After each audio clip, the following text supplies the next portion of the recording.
with anyone. I could be with anyone. You're here with me. You're here with me. You could be around for You could be with anyone. I could be with anyone. You're here with me. You're here with me. Hey everybody, what's going on? This is James with a Thursday Night Live. This is a little impromptu. I was supposed to go on earlier, but I was feeling a little under the weather. I wanted to just touch base with the crew, see how everybody was doing. But I'm going to give everybody a little time to come in. So I'm going to play a little music, then we'll just, kick about a little bit, talk, chop it up, see what's happening, and then it's not going to be an all-night affair, but hopefully you guys enjoy the show. Could be watching chefs burn pots in the kitchen, or influencers fake fights for attention. Drama queens with crowns, but no conviction. But now you're here, my addiction. Could've clicked that prank, that mukbang feast, or streams of gamers slaying beats. But you're here with me, not scrolling free, not lost in streams or reality. You're here with me where you wanna be, out the algorithm, just you and me. Could be watching cats knock glasses down, or a dude trying to stunt stressed as a clown. DIY hacks turn smiles to frowns, but you're vibing here, no fakes around sound. This ain't unboxing or ASMR, no clickbait titles, no rented cars. Realest channel in your repertoire. Stay tuned, superstar. But you're here with me, not scrolling free, not lost in streams or reality. You're here with me where you wanna be, out the algorithm, just you and me. All right. We're going to drop one more song, and then we are going to get into it. Scream. Yeah. Hey. Yeah. Scrolling through the tube, all the thumbnails flash. Cats doing flips, pranks gone bad, they crash. But now you landed here where the beats don't miss. Yeah. Algorithm point, but you hit my abyss. Oh. Could've clicked the cooking show. Could've learned to tie a boat. But you chose this flow. So let's go, yeah. You could be watching any YouTube channel, but you're here with me, grab the remote, dismantle. Lost in the pixels, but the vibe too ample. You could've clicked away, now you're stuck in my scandal. ASMR whispers, mukbang feast, unbox therapy or conspiracy priest. But now you're in a trap, this rap's your feast. Chewing on the words, every line unleashed. A million views, a billion streams, but don't hit the vein of these digital dreams. You could surf the net, but you stayed in my scheme. Caught up in my rhythm, my beat supreme. Could be watching any YouTube channel, but you're here with me, grab the remote, dismantle. Lost in the pixels, but the vibe too ample. You could've clicked away, now you're stuck in my scandal.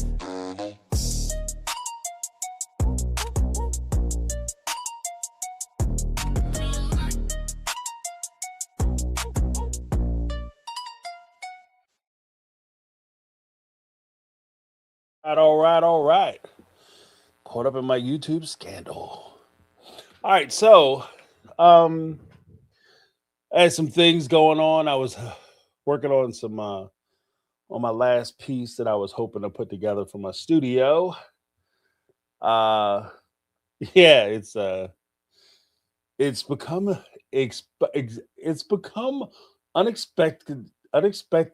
unexpectedly challenging. Not even really. It's just taking me a little longer than I'd hoped, just to get the because I do fine art woodworking, and when I craft or create these portraits or the canvases so that I can do my little photos or pictures or whatever, I actually have to create the canvas, so it's been requiring a little bit of work. But things are going along swimmingly. So excited to get my new pieces up, and then we're going to rock that out. Plus, I do I hand paint everything, so that's kind of a pain in the ass. Technically, I guess I could do the technological thing and use a CNC, what they call a CNC machine. It's just basically you can put an image or a picture into a computer, and then they hook up to a cutter, and it'll cut, like, basically it'll cut everything the way you want it, make the picture the way you want it, or the image the way you want it, and then you can stain it, pick, color it, whatever the case may be.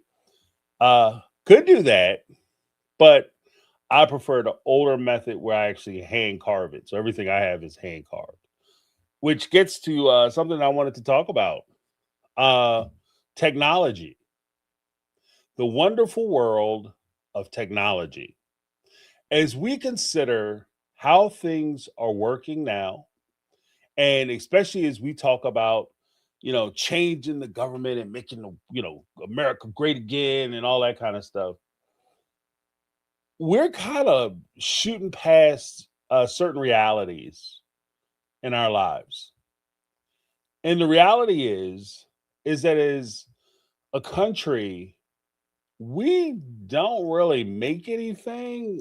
Like, we might do, that's not fair. We do manufacturing, but usually it's like higher end manufacturing, technical manufacturing, technology, et cetera, et cetera.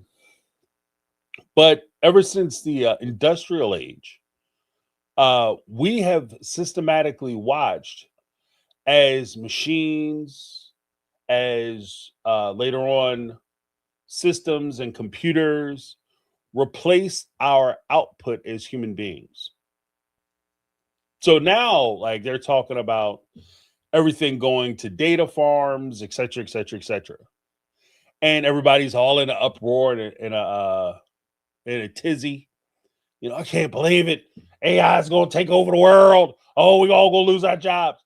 This is something that has been occurring, and they've been setting us up for decades. Okay? It didn't all of a sudden happen that computers are being designed to replace us on the workplace. That's not new. If you go to a supermarket, you go to a restaurant, like a fast food restaurant, and you even some convenience stores in Northeast, we have Wawa. I think Quick Trip is up in North Jersey.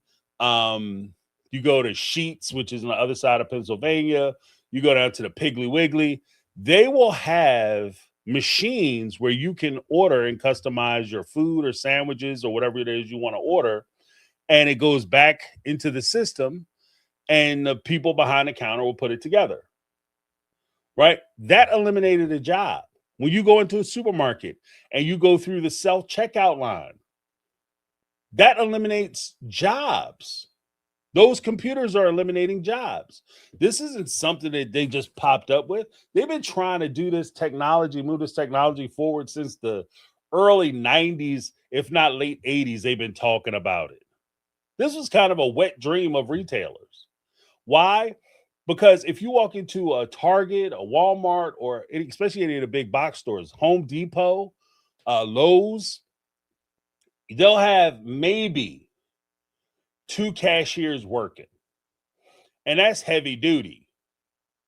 Heavy damn duty. They'll have 2 cashiers working. It must be Christmas. You see 2 people behind the register. But then for those 2 people that they have behind the registers, they'll have, say, 8 or 9, maybe 10 self-checkout stations in one location. Hell, a couple Walmarts near me, they have, like, I think 10 on one side and 10 on the other side. Anywhere from 8 to 10 on one side, 8 to 10 on the other side. And you only need one person to supervise each 10 of those self-checkout spaces in the store. So instead of them having 20 cashiers working, they hire 2 people. When you look at the coal industry, during most elections, you'll have presidential candidates run down to Kentucky, the hollows of Kentucky or West Virginia, and they'll promise to bring back the coal industry, and we're going to do something about coal. Secret, quiet as kept. The coal industry never left. We never stopped doing coal. You know what happened? They stopped sending people down to do coal. They have machines to do the shit now. Coal industry is never coming back where you want to have a guy come out of high school making $80,000 to $100,000 because he's working in a coal mine. getting black loan. That shit is never happening again because those jobs have been replaced. It's just how it's the nature of how it works. And we're all very excited about it. And this is why, like on Tuesday, when I was talking about the concept of Rome falling and bread and circus, we're also caught up in the bread and circus that we don't even realize that we're getting screwed out of jobs. Now, what happens? My question is this: what happens when we get to a point where we are replaced by machines? Because it's not just a thing of, oh, these machines are taking jobs. It's a thing of these machines are taking jobs and these jobs are not being replaced. What does that mean? That means that the level of income that's entering into your community, especially if you're dealing with an out-of-state corporation or business like a Lowe's, like a Walmart, like a Home Depot, like a Target, like a national chain supermarket. When you're dealing with those individuals, the profits and the money that comes into those stores leaves your community. And they go to whatever home base, whether it's Arkansas, Sweden, or whatever the case may be, they go to those folks. That money goes to those folks. How does this impact your community? This impacts your community because if I go to Walmart and I spend my paycheck at Walmart, and very few people from my community are working at Walmart, very few of those dollars are being recirculated back into my community. There was a Walmart, I forget where it was. It was down south. It was a small town because Walmart was historically, as much as Walmart was actually the original America First store under Sam Walton, the guy who founded Walmart. He had a principle that everything in Walmart, when the store was first founded, was manufactured in America. A lot of people don't know that little tidbit. That was actually a selling point of Walmart. Everything that was sold in Walmart was made in America. In fact, if you went through the stores, they used to hang banners, 100% made in America. Everything they had in the store was manufactured, constructed, and put together in an American warehouse or factory and sent out. That's how the store was founded. That was a selling point of the store. When they were going against, I'm about to show my age a little bit, when they were going against stores like Woolworths, Sears, places like that, that was one of the major criticisms they had for those places. But then what happened? They realized that shit, these factories are closing. This is around the 1990s after we entered into a little trade agreement called NAFTA, the North American Free Trade Agreement. When we entered into that, and it started to become much cheaper for them to import goods and services, goods from different countries, Walmart needed to compete because Walmart, as a business model, in addition to having everything made in America, Walmart categorically would walk into their competition stores and they would price compare. This is also something a lot of people don't remember about Walmart. There was a time that if you went to Walmart and say you were going to buy a computer, a Mac computer or a Windows computer, if you went into Walmart and Walmart was selling it for $1,500 and you went across the street to Best Buy and Best Buy had it for $1,200, Walmart would match that price, if not beat it. They'll beat it by in the early on days. They'll beat it by like anywhere from 10 to 20%, guaranteed.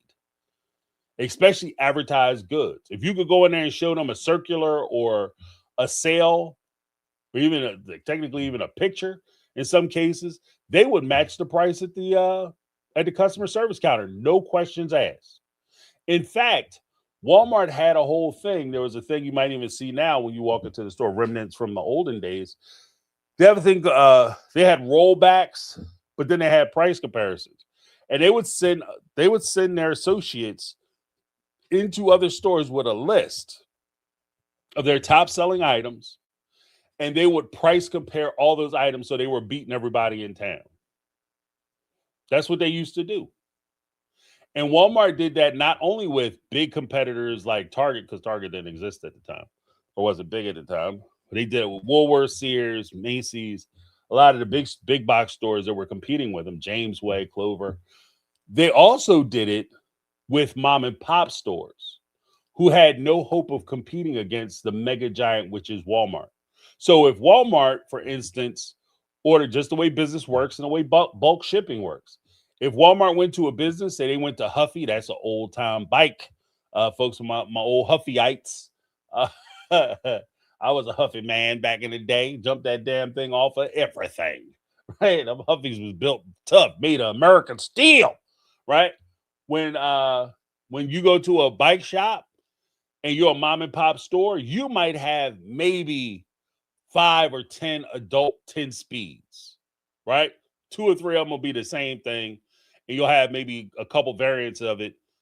You might have 10 in your stock. Walmart will order them things thousands and tens of thousands at a time. So they would be able to negotiate cheaper prices. So they're starting at a lower point.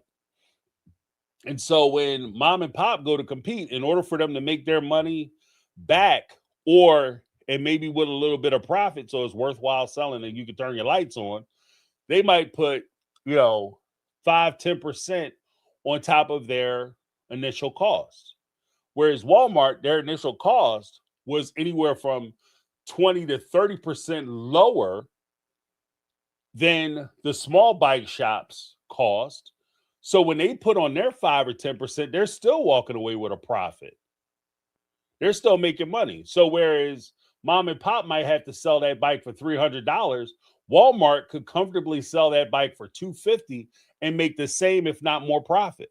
Walmart, Target, and a lot of the big box stores also have what's called a loss leader as part of their thing, where they will go in and they will intentionally sell items, merchandise, or maybe even a service for a loss.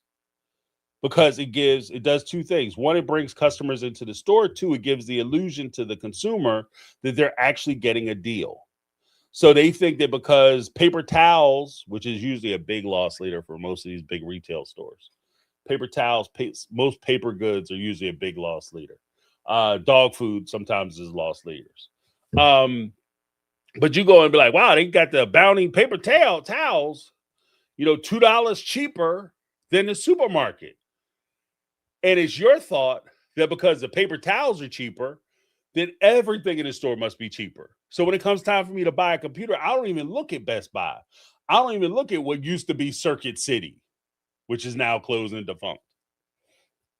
Right? And Walmart did that so well that they could walk into a small town. The town will be thriving. It's employing most of the town. People have their own businesses. People have been working at these mom and pop shops for most of their lives. They're carving out a life. Then Walmart hits town and they give everybody a pay raise. So whereas mom and pop might be paying you back in the day, these are, early on prices, so don't lose your minds. Walmart, mom and pop might be paying you $7 an hour. Walmart will walk in there and say, we're going to give you guys $10 an hour. Everybody run down to Walmart. After a while, you have the mom and pop owners going over to Walmart to try to sell, work at Walmart, put in applications. And Walmart will systematically kill a town. There was one town where Walmart did that. And I guess I told you all that big ass story to tell you this part. Walmart went into a town. They did what they do. Loss leader, all the techniques. They were price comparing, did all that stuff. Basically taking scalps, taking people's jobs, offering jobs to people for better wages, insurance, which is dumb as hell. Your insurance is tied to your employment. But they did all that. Then what wound up happening was that a majority of the town wound up working for Walmart, which was bad for Walmart because Walmart was losing money at that point. Because even if I gave you 100% of your check, I pay you $100.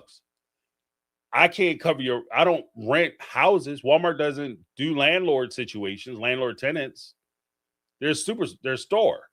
So when you're looking for a place to stay, some of that paycheck that I'm giving you doesn't come back to my store. It goes to your rent. It goes to your power. It goes to, they might have a gas station in some Walmarts. They might even have like a tire or a car replace pair. You can even buy a car on Walmart. A lot of people don't know that. You can go to Walmart.com and buy a car if you want.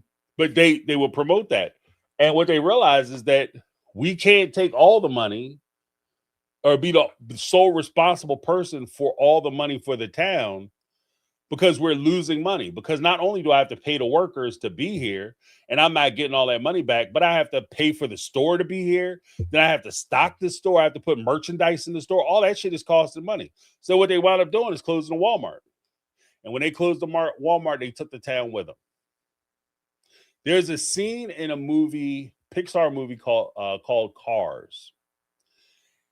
And there's a song that's played during that montage,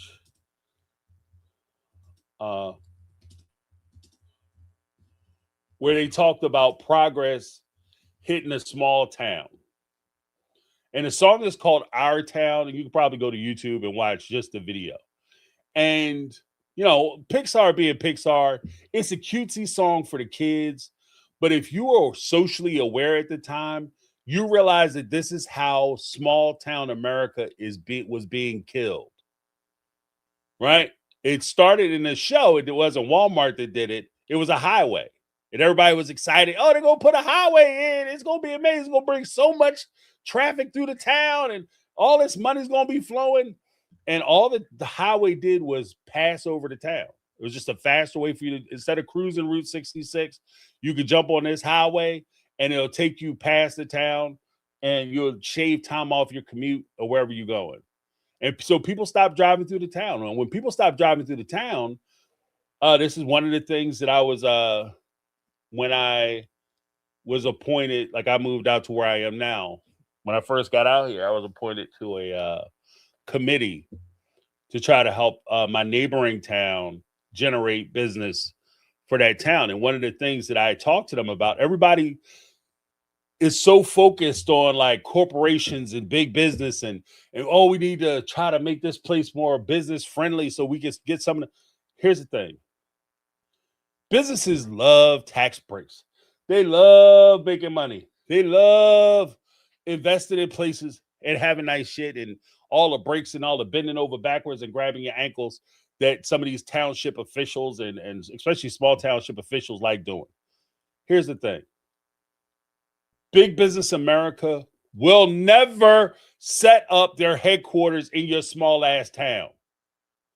When people sit around and talk about Mamdani in New York, oh, he's a socialist. He's going to scare all the big business and the rich people away. That's bullshit. You know why that's bullshit? I'm going to call it right here. I'm going to call it right now. You know why that's bullshit? Because there was a company named Pfizer. Pfizer has been acquiring smaller pharmaceutical companies that have been around for hundreds of years. They've been acquiring those companies and those patents for decades. They're collecting them like, you know, kid collect baseball cards.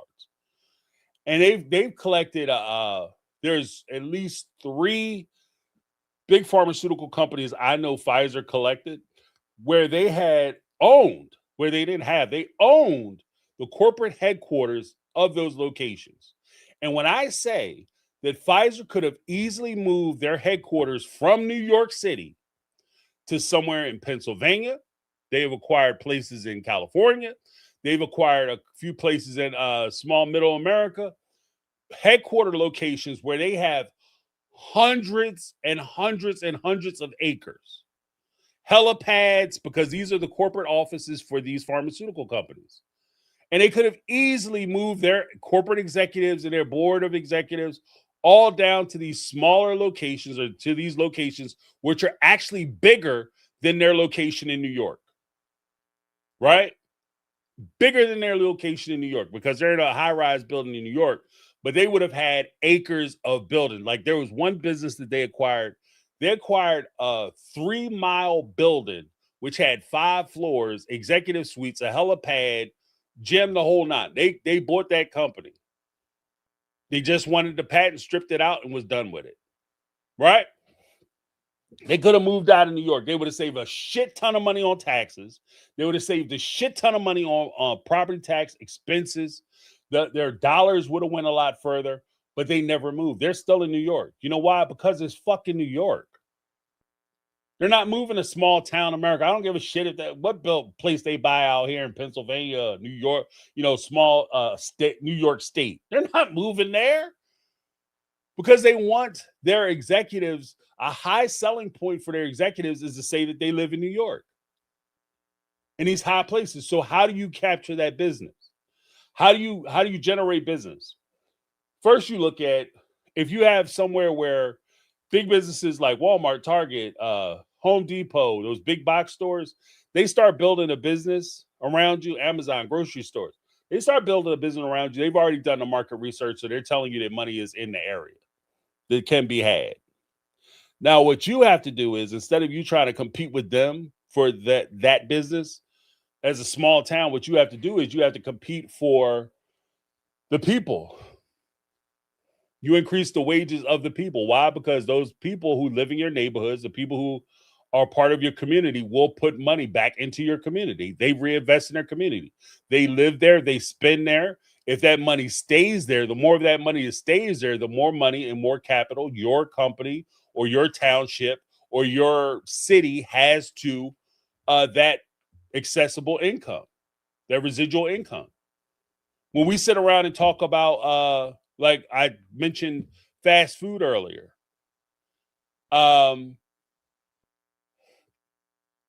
AstraZeneca, yeah, that's another one. When you sit around and talk about fast food, why is fast food so expensive?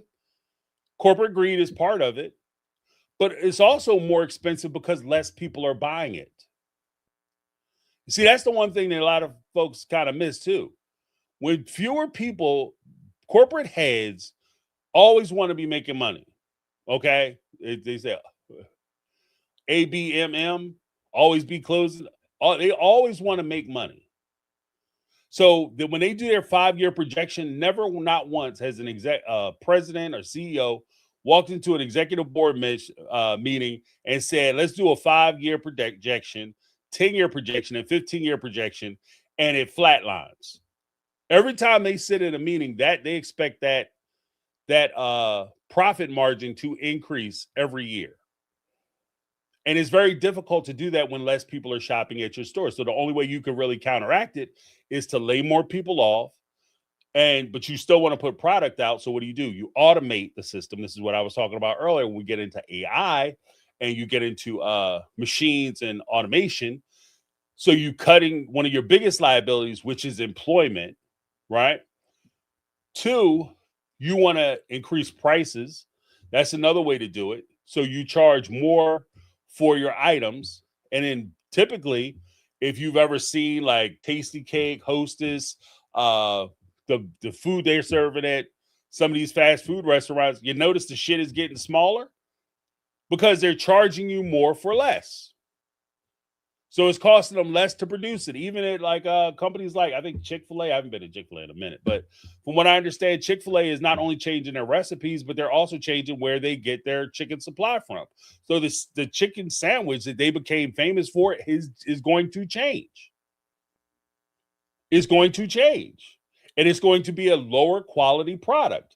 But they're going to expect you to pay 2 to 3 times more, so that it'll go up 300% for an inferior product or an inferior service. And that's kind of where we're stuck. And so if as a country, we sit around and we will fight tooth and nail to protect and guarantee that rich people will be comfortable. But this will be my last part of this screen, and then I'll open it up. But as we sit around and talk about the tax breaks and the tax cuts that we need to give wealthy people, here's the thing. Here's the story, Buttercup. Elon Musk is the richest man on the planet.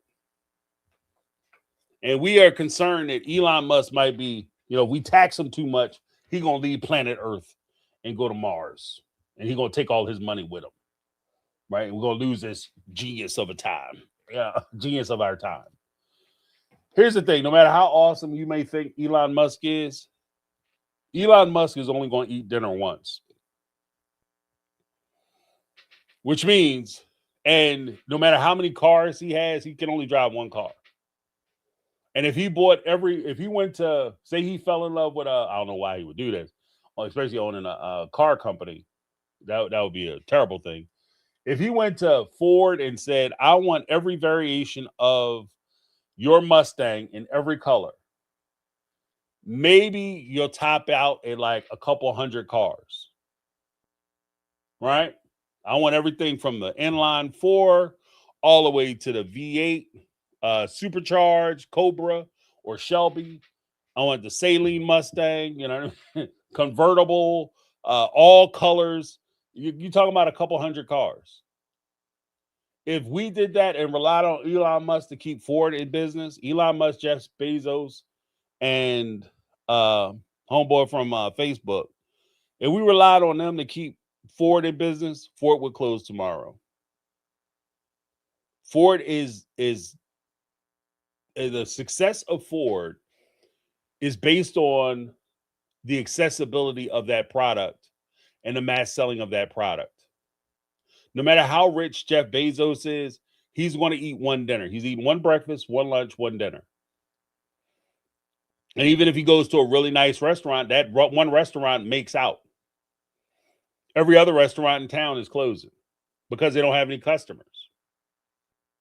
This is why it's important for us to spread it around. If we centralize, if you look at our economy like the human body, if all the blood in your body is sent from your heart, and one of the most important systems in your body is your brain, because it regulates everything, right? Pulmonary, cardiovascular, et cetera, et cetera.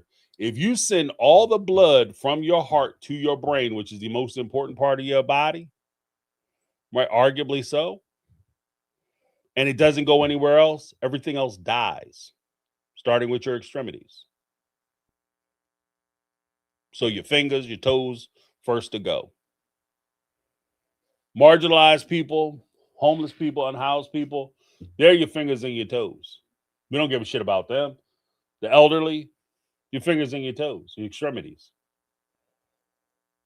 We choke them out. Oh, it's not a big deal. We're gonna cut the fat. We're gonna cull the herd. Cool. But sooner or later, it's gonna be your turn. And what are you gonna do? And we're the rest of us, if we don't wake up, and this is why I'm keep saying, like, we need to wake the hell up. If we don't wake up, we're gonna get choked out. We're gonna get choked out. We're gonna be exsanguinated.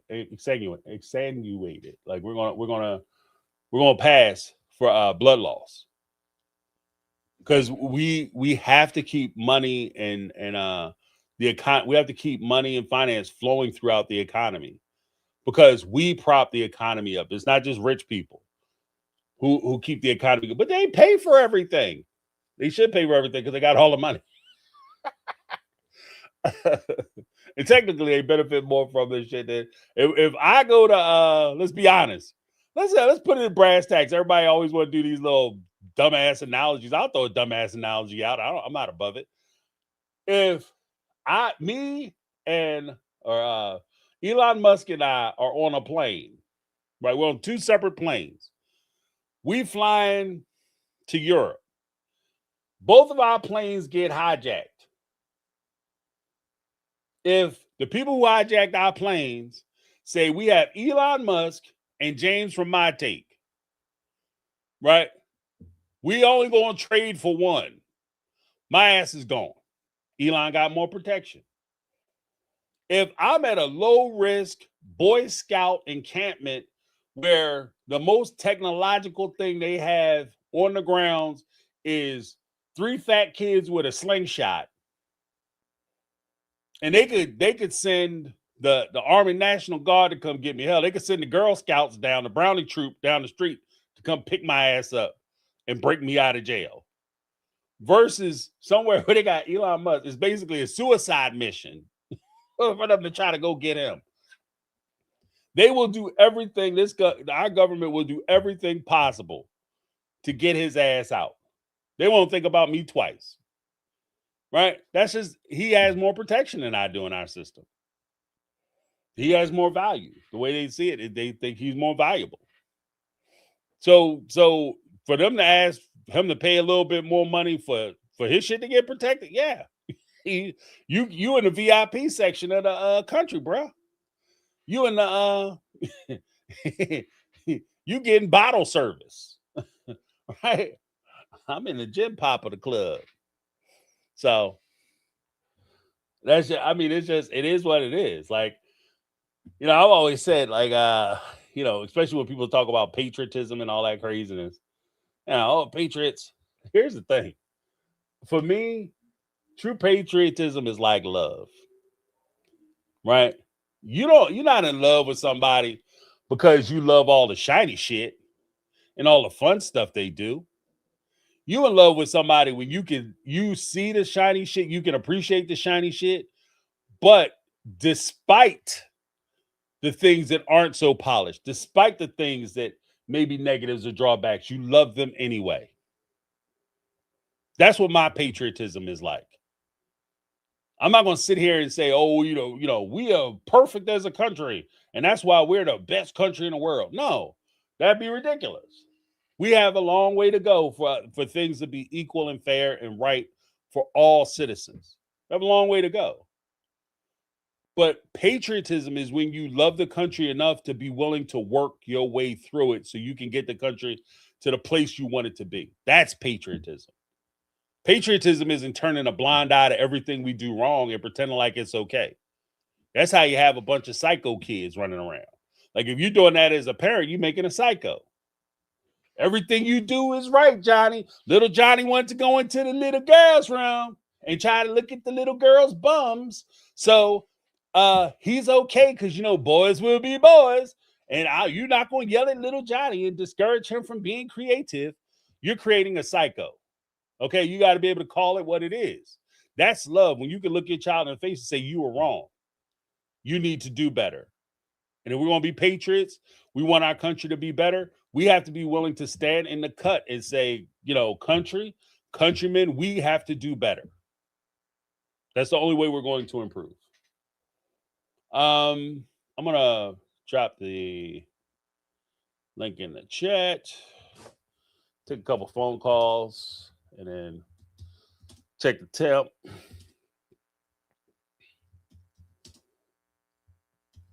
Sorry for dropping this on you guys. I know you got cats like talking about sister wives, the Brown family, but we're going to try to expand the conversation a little bit just to keep things interesting. Just because, let's be honest, especially as we move forward, and just a little note too. Like I'm because I want people to be prepared. All right, and folks ain't gonna like this shit, but I like people to be prepared. Here's the thing, folks. We as a country are on a precipice of a financial collapse. If you haven't heard that from anybody else, I am telling you, please prepare, because as a country, we are heading towards a financial collapse. For instance, just as a quick metric, if the Strait of Hormuz, where a lot of the world's oil flows through Iran, with this conflict going on, the strait is closed and some of the traffic is being regulated or limited. If the Strait of Hormuz is not open by the end of June, gas prices will not be under $3. Like it's projected to not even be close to $3 until about 2036. And that's if we're able to get things open in June. There's no roadmap or projection that we're going to have it open by June. So we are heading for some very tough times. And I want people to be ready for it. And that's part of the reason why, maybe that's part of the reason why I felt the need to shift to not even really thinking about it. But I've been pressed to shift some of my conversation and some of my observations, because talking about the Brown family is all good and gravy, but when push them down the shove, people are going to be going through some real pain soon. And this shit has only just begun. So, this isn't like me being, anti this guy or orange man or, Republican or Democrat. This is me just telling you, shit's going to get bad. It's going to get bad. It's going to get real bad. Especially on a trajectory that we're heading on. And if you listen to a lot of the people who are talking politics, if you guys delve into politics at all, one of the most disturbing things to me is that anytime we start talking about pricing, affordability, interest rates, we start talking about inflation, things that affect people at their dinner table and their life and livelihood. At some point during the course of the conversation, somebody talks about the stock market. Everybody's invested in the stock market because of 401k. I remember when they rolled that out because that's one of the benefits of understanding history and being old. I remember when they rolled the 401ks out. I remember when jobs had pensions. In fact, my dad is on a pension now. He's one of the last generations that got pensions, right? As a national thing. And I remember when they rolled out the 401k. And part of the criticism of rolling out 401ks was it gives a false impression that people will be invested into the stock market and they will be successful as the stock market becomes successful. Unless you are committed to investing anywhere from 20%, 10 to 20% of your income into the stock market, into your 401k, it's not going to make a damn bit of difference. They wanted to use the 401k to replace the Social Security safety net. Why? Because it would have pumped a bunch of money into the corporate system, which is stocks, bonds, so the stock market, and your money would have been lessened because by the time you get ready to retire, the money wouldn't have been there. So the stock market crashes, it goes up, goes down. You would have been taking those hits. The craziest part about it is because of the way they set up the corporations and the businesses, rich people no longer, and this again, it was something that was set up during the 80s when they were talking about 401ks. They changed a lot of the laws. It didn't always used to be this way. Companies like Jeff Bezos, or CEOs like Jeff Bezos, Elon Musk, Jeff Bezos, as an example, annually makes $80,000 a year. That's his income. $80,000. The owner of Amazon only makes $80,000 a year, which means he not only is paying less taxes than most people with his expenses and his liabilities. There's a strong possibility he's paying anywhere maybe 6% tops, but there's a strong possibility Jeff Bezos is getting a refund check, bitch. Jeff Bezos might be getting a money back. So when everybody get their little check come tax season and they run out to the car dealerships and they go crazy, they start popping bottles because, it's tax season, son. Jeff Bezos might be getting a check from the government too, because he only makes $80,000. What he does is he takes a majority of his salary in the form of stock options. And when he gets those stock options, for those who don't know or unaware, you get those stock options. He takes his stock options, say he gets $10,000 worth of stocks, right? And this is very low. He's not getting $10,000 worth of stocks, but just for easy numbers, he gets $10,000 worth of stocks. He doesn't pay taxes on that because he hasn't realized any profit from it. So they just shifted stocks to his name. He takes those stocks. He says it's worth $10,000. He uses those stocks as collateral and says, I want to borrow $5,000 off my $10,000 worth of stocks. The banks say, cool. They give him $5,000 cash for his $10,000 worth of stocks, right? Then he can take and spend that money. When his stock goes up, because the stock market is never suffering, that we have had record when the economy fell through in 2008 during the housing crisis, that Obama was declaring within 2 years, Obama was declaring record profits in the stock market. After COVID closed the economy, Donald Trump was declaring record numbers in the stock market. When Joe Biden took over for Donald Trump, he was declaring record numbers in the stock market. Right now, Donald Trump, even though the bottom's falling out of the damn economy, he's declaring record numbers in the stock market. The stock market will always go up because it's money that's not real. It's not real money. So when the stock market goes up and it goes up to $15,000, he doesn't get back the $5,000 he borrowed. He did 10 model. He got $10,000 worth of stock. He borrowed $5,000 against his stock. Then it goes up to 15. He just borrowed another 5. And he's paid zero taxes on it because he hasn't sold anything. He's just borrowing against it. Well, James, what happens if the stock market falls through? He doesn't give the $10,000 back. He just gives them the stock. If his business closes and Tesla goes to shit tomorrow, Elon's not turning over the money that he borrowed for the stock. He just give them the stock. This worthless. Because that's the collateral. That's the game. That's the trick.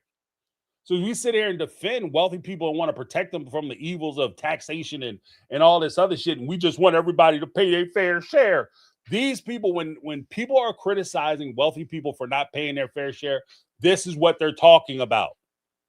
Warren Buffett, one of the richest guys on the planet at the time, was saying that he pays less in taxes than his secretary. Everybody thought that shit was cute and funny. He was dead ass. He's one of the richest people on the planet, stock market wizard. He was paying less than his secretary in taxes or his administrator. Just saying, gotta be smart. But I'm gonna bring Megatron up. What's going on, Megatron? How you doing? Hey y'all, I feel like I have not talked to y'all in weeks. Yeah. How y'all doing? You've been hello? Can you hear me? Yeah, I got you. Oh, okay. I said, Lord, I haven't talked to y'all in weeks. I said I'm listening, and I'm there. I'm right there with you with the foolishness that's happening in this world, because that's why tempers are so short. I don't know if y'all peeped it or not, James, but people's tempers are so short right now because people are scared. People are broke. People are trying to figure stuff out. And then here you go wanting to be stupid, costing me unnecessary money.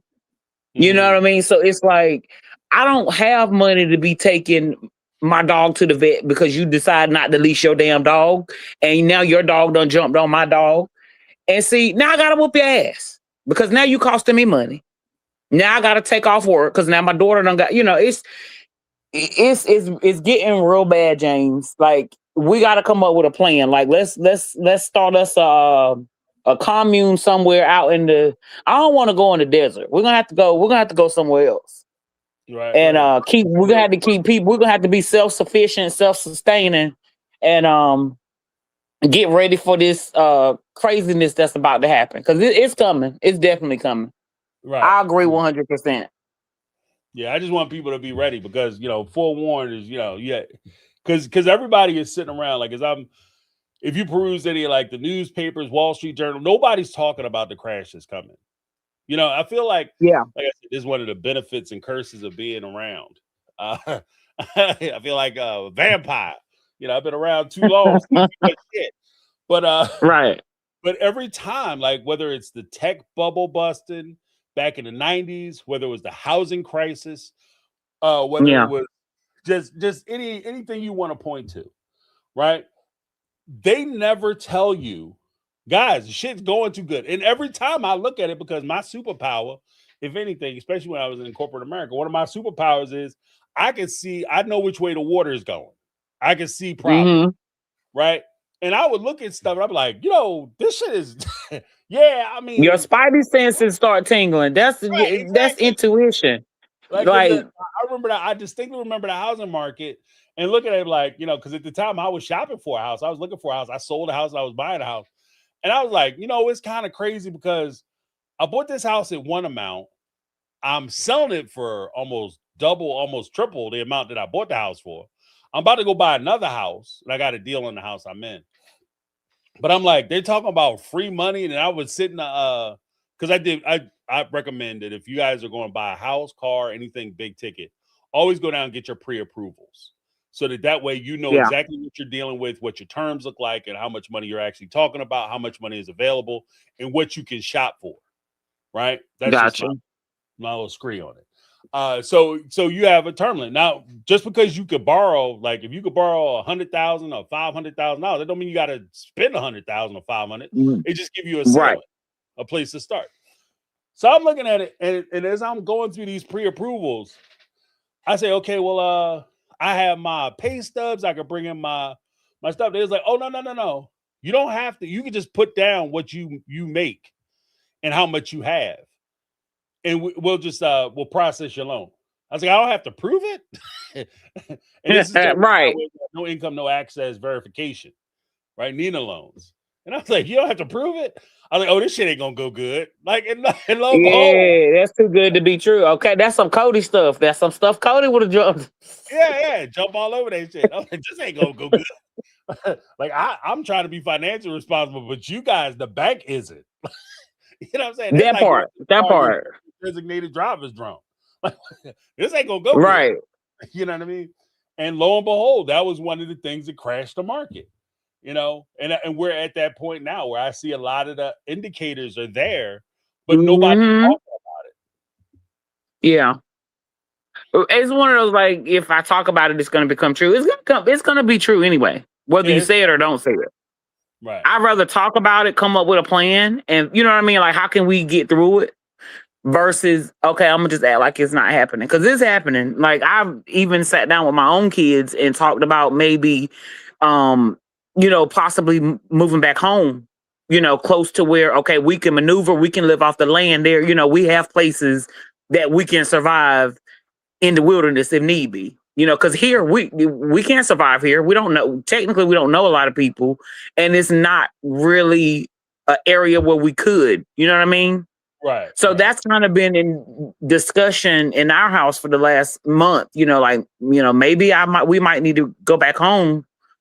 Go back to the drawing board and figure something else out because this is about to get real. And then I was like, we are in the blast radius up here within the White House because we're within 50 miles. I think it's like a 50-mile blast radius for certain nukes.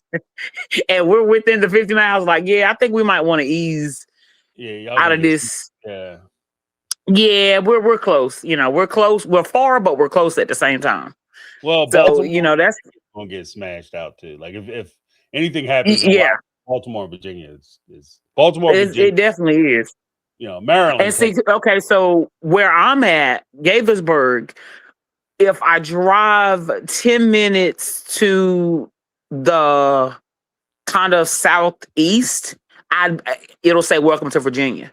If I veer off a little bit and go about 5 extra minutes, it'll say welcome to DC. So I'm literally on the DC, Maryland, Virginia line, like literally. Right. And so it's like I can't avoid it. I don't care what structure they go with. I'm within the radius. Mm. And this man is pissing off too many people, and it's just too many people just want us gone because of our politics that's happening. But other than that, though, James, it's getting bad though. Like even just you can't even walk out of your door without getting into a confrontation over something. Like people are on edge. Like I'm telling you, it's in the air. I feel it. Like even going to work, it's like your head is on a swivel because it's like you just don't know who gonna pop off, who gonna go off, what's gonna pop off. And then people are overworked, underpaid. I gotta come up in here and go to work every day. Yeah, I'm burning candles because I can't afford the gas bill this month. Mm. But yeah, I get a letter in the mail. Oh, we increasing your rent 5%. Right. Mind you, the refrigerator still ain't fixed. Still ain't got my dishwasher fixed. But you going up on the rent 5%, and that has to be paid by June 1st. No ifs, ands, or buts. You got to pay it. Right. So people as a whole, people are just on edge. Yeah. Well, I mean that's part of the problem is that nobody's losing money. Like you know what I mean. People who are running shit, they're not trying to lose no money. So yeah, when we talk about tariffs, you talk about increasing gas, just the gas prices. The number one industry in our country is shipping, like trucks, tractors. Even if you do by rail. Like at the end of the day, if the costs go up for them to ship an item from one place that comes on a boat, on a tractor, it goes to a distro center, that's a tractor trailer, that's gas. It goes from the distribution center to a warehouse so that it can be distributed to a store. That's gas. That's all gas. And if those prices go up, who do you think gonna eat that cost? The truck, the drivers, trucking company. The store selling it's not going to eat it. The manufacturer's not going eat it. So the people who are going to eat that cost are the consumers. We're going to be Consumers. paying that money. And Yeah, that's because we got to buckle up, Buttercup, because shit is going to get wild. yeah, If you think because my prices cousin, bad, my you have no idea how bad this shit is going to get. If you think it's bad, so my cousin's a trucker. She's a trucker, and I literally just talked to her this morning. And so like she took a load from Missouri to Ohio. Now, 6 months ago, she would have taken that load for $3,500. She refused the load because, like she was saying, for $3,500, she said by the time she fueled up 4 or 5 times, however many times she needed, by the time she went and got unloaded, because she doesn't work for a company, she works for herself. Mm-hmm. So by the time she said she'd actually would have owed money. Yeah. She'd have been in a negative. So she's not taking the loads that she normally would take. And so now the issue is like these companies like Walmart, Sam's Club, all these other places, like they have to up the money in order to get these loads delivered. So because of the fuel costs, everything's going up. Like you said, okay, well, Walmart, normally I pay $1 for this thing of water. So well, now I'm going to charge you $10 because I had to pay the trucker an additional $4 to get it to me. And then I had to pay the people an additional $2 to work it. And another thing she also said that now machines are unloading these trucks now. Yeah. She said normally it would be about 10 guys. She said now it's only maybe 1 or 2 guys and the rest are machines. Yeah, they operate the machines. In fact, I remember they had a whole thing with Hyundai down in Georgia. They called INS on them because they were coming in and they were going to close this plant. The whole secret to the sauce is if you go over to some of the countries that we're trying to create these trade policies with, especially manufacturing policies, you go to these countries and you look at their warehouses.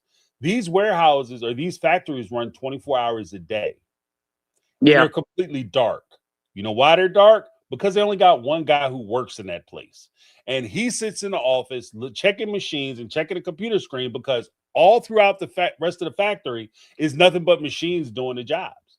They're doing full assemblies and everything else. So, and they could run that 24 hours a day. So they're saving money on sick time, people calling out, somebody mama got sick or their kid got hit by a bus, or, cousin got shot. They ain't got to worry about none of that shit. You understand what I mean? Got to worry about none of that.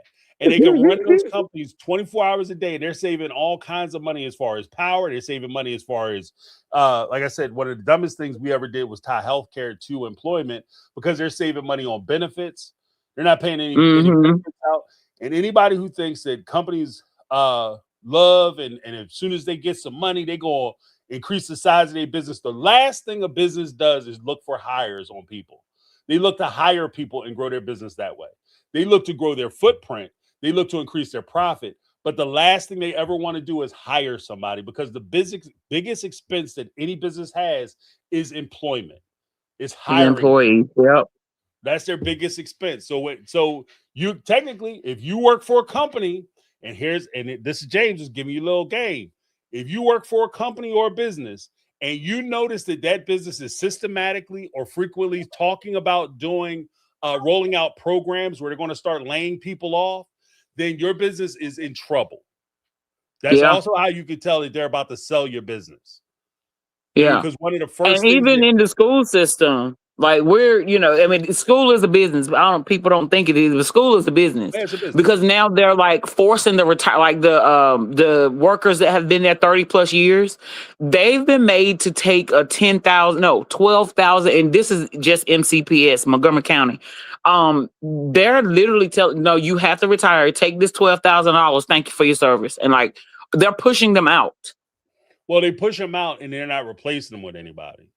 They're not no.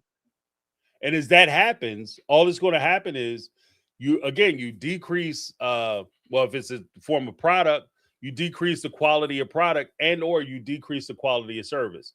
In the instance of a school, that would just mean you would have increased class sizes.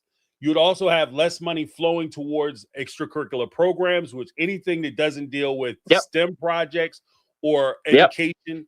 That's why there's always been a big push for them to try to get rid of music programs, athletic programs, so on and so forth, because that is a way for them to save money so that they can distribute those funds back into their tax cuts or austerity measures where they're trying to cut shit back from giving the regular people so that they can give to the elite few. And this is just like I said, we just have to start fucking paying attention. Wake up, because it is going to get bad. And I know I sound like, was that Little John or who's a kid running around talking about the sky is falling? I know I sound like Chicken Little. Chicken Little, thank you. No, I sound like Chicken Little. Oh, he just doom and gloom. Oh, his sister wives will ruin him. They ruined his brain. I'm telling you, shit is about to get bad. It's about to get bad. It is. It's but you know what? It's already bad, James. Yeah, like truth, it's already bad. Yeah, it's about to go from bad to worse. It's bad now, but this is just the beginning. Like we, like I said, in 2000, I remember distinctly standing outside talking to my dad, my brother, my mom was there, and a neighborhood friend of mine came by, and we were talking politics. And I remember saying, we about to put an oil man up in the White House. Gas is $1.63. That's ridiculous. I remember having this conversation. $1.63. Who the hell try to pay $1.63 for gas? Look, if I knew then what I know now, I would have been buying stock in BP. Right. Because gas is going to be over. Like we looking at like I said, the Strait of Hormuz don't close. They're talking about by next year, early next year, gas could be as high as $10 a gallon. Yeah, and I believe it. I actually believe it because my truck normally takes $40 to fill up. My son's car normally takes $25 to fill all the way up. So I filled mine up today and filled his up yesterday. Mine was $75, so from $40 to $75. And he is from 25 to 50. So it's like, what? Is it? I was like, is the gas like not as good as it used to be, or what? Because how in the world? And I'm so now. I don't know. I left a SpeakPipe, but like. The sister, like, what are y'all doing? Y'all are trying to beat a dead horse. Now Christine's selling shirts, and then you got her and David in the pictures, and I'm looking at these fools like, y'all can barely get somebody to subscribe to watch our damn show. Now y'all want us to buy these little $50 shirts now too? Stop while y'all are ahead. Just stop. Quit trying to sell me a t-shirt. Quit trying to say, oh my gosh, just stop. I'm sitting up here trying to figure out how I'm now I got an additional $250 a month in fuel costs. And then here you want to try to sell a little 50-cent t-shirt and you're going to try to sell it for $30. But man, I don't got James laughing. I'm just so annoyed. Like, are you serious? And I see where they dropped the price on those B&B rentals. And she tried to play it off like, oh, it's because we want everyone to afford the experience. No, motherfucker. Excuse me. People ain't coming because ain't nobody got no money. Right. And now you about to feel basically like what we feeling. So they are being touched too because they've lowered the prices to them Airbnbs over in Utah because nobody's renting them. And now they're trying to sell these little $50 50-cent t-shirts. Nobody's buying them. Yeah, t-shirts and coaching. Yeah, like I'm gonna pay you to tell me something that I told you 10 years ago. What kind of shit is this? Yeah. Who do y'all think we are, bro? Oh, worthy. I think Mary's worthy up. Mary, we've been telling you to worthy up since 2010. It's now 2026. You just now figuring it out. Right. But You she's giving gon' you your you money, gon' your message back, and it's just different because yeah, you. like she just sitting her and Jen taking notes, getting ideas from the comment section, and then putting it in a little speech. And I came up with this. You pay me to tell you what you told me already. It's the mind games, and see that's when people get hurt. That's when people get Yeah. hurt. See, that's when the anger and stuff start flying out. Cause I've been told y'all this. I've been told you to worthy up, Mary. Christine, like, what are y'all doing? Yeah, yeah. So yeah, just and in the words of my grandpa, be thy prepared, brethren. Yeah, because we gotta get prepared. But again, I can live off the land. We just gotta find us somewhere to go, James. We gotta plot us out a spot. Right, right. Well, you know what? Because I can look, I ain't gonna say that. I was gonna say Janelle might have 152 available soon if she don't know what she's doing. But she don't know what she's doing. She don't know what but she's doing. she said she buying tractors, so they're about to spark it all. And that's what I was saying earlier, I like, would be surprised. I would be know, surprised. the technology is great if you know what to do with it. Like I have like I was saying, I do the woodworking stuff. And I have, machines and stuff. I'm glad I bought my shit years ago because I couldn't afford to do like this hobby. I couldn't afford to do now because shit is too crazy, costs too much. Right. But as you go through and you progress, you start to buy things because it makes the job easier or it makes it make sense. But you can't buy your way into experience and you can't buy your way into knowledge. So Yeah. buying tractors and shit, that it's convenient. Cute And to it's have. helpful if you know what Take you're pictures doing. on it. Yeah, if you know what you're doing, it's helpful. But if you're new, just buying a tractor is not gonna make your business successful. It's not. All you doing is, baby, listen. Because if she got it from Agri Farms, I'm not even gonna start name dropping, but I know some people down there. They'll sell you a dream and leave you up shit creek without a paddle. I'm just put it to you like that. Cause honey, you got all you can get this and you don't have to make a payment until See, that's that Cody Brown thinking. So Janelle, you into 252 now. You can't be right here thinking like Cody. Cody gonna have her ass in a mess. Next thing you know, it's gonna be a big ass auction sign on that damn property. Well, I mean, it's kind of They like should keep it up. you get information from like because I'll watch YouTube and it'll be like, oh, okay, yeah, you could do this, and I mean, I could probably put a YouTube channel together, like just with the stuff I do, and you make it look easy because you know what to do. And you make it look like everybody could just sit down like, oh, if you buy this and you buy that, and I have a link in my description for you to be able to get this piece of equipment, and you'll be able to do it. But what you don't tell them is, yeah, you can do it, but you've been doing it for years, if not a decade or more. You have 20 years of experience doing it. So when you get that tool is not the same in your hands as it is in somebody else's hand. Like, for instance, you talk about farming and shit. I could talk to people all day about like, what should I plant here? What kind of seed should I put down? When should I go out and harvest? When's the best time to plant? When's the best time to cultivate? When's the best time to water? I could talk to them all day. But even if I planted in Nebraska, there's a difference between Nebraska soil and North Carolina soil, which is completely different than Mississippi soil. Yep. You got to factor in the humidity. You got to factor in the natural, how much rainfall you get. Like all of this has to go into your crop. Right. So don't think, okay, I'm gonna start a flower farm. Okay. This flower might not do great here in North Carolina because of the humidity. So I think that's probably one of her big holdups. Natural predators and shit. Like some things you put in the ground in one place, the snakes will eat it. Like you put it in the ground somewhere else, the deer will eat it. You know what I mean?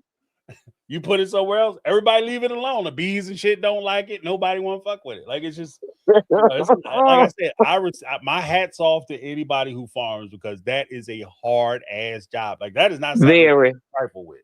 Like you don't go out and you don't play with farming. That is some serious It's serious work. It really, especially just crazy. Yes. Yeah, you got and then too, you gotta be prepared for, okay, your crop might not come in this year, or you might get a disease. Yeah. Like anything could happen.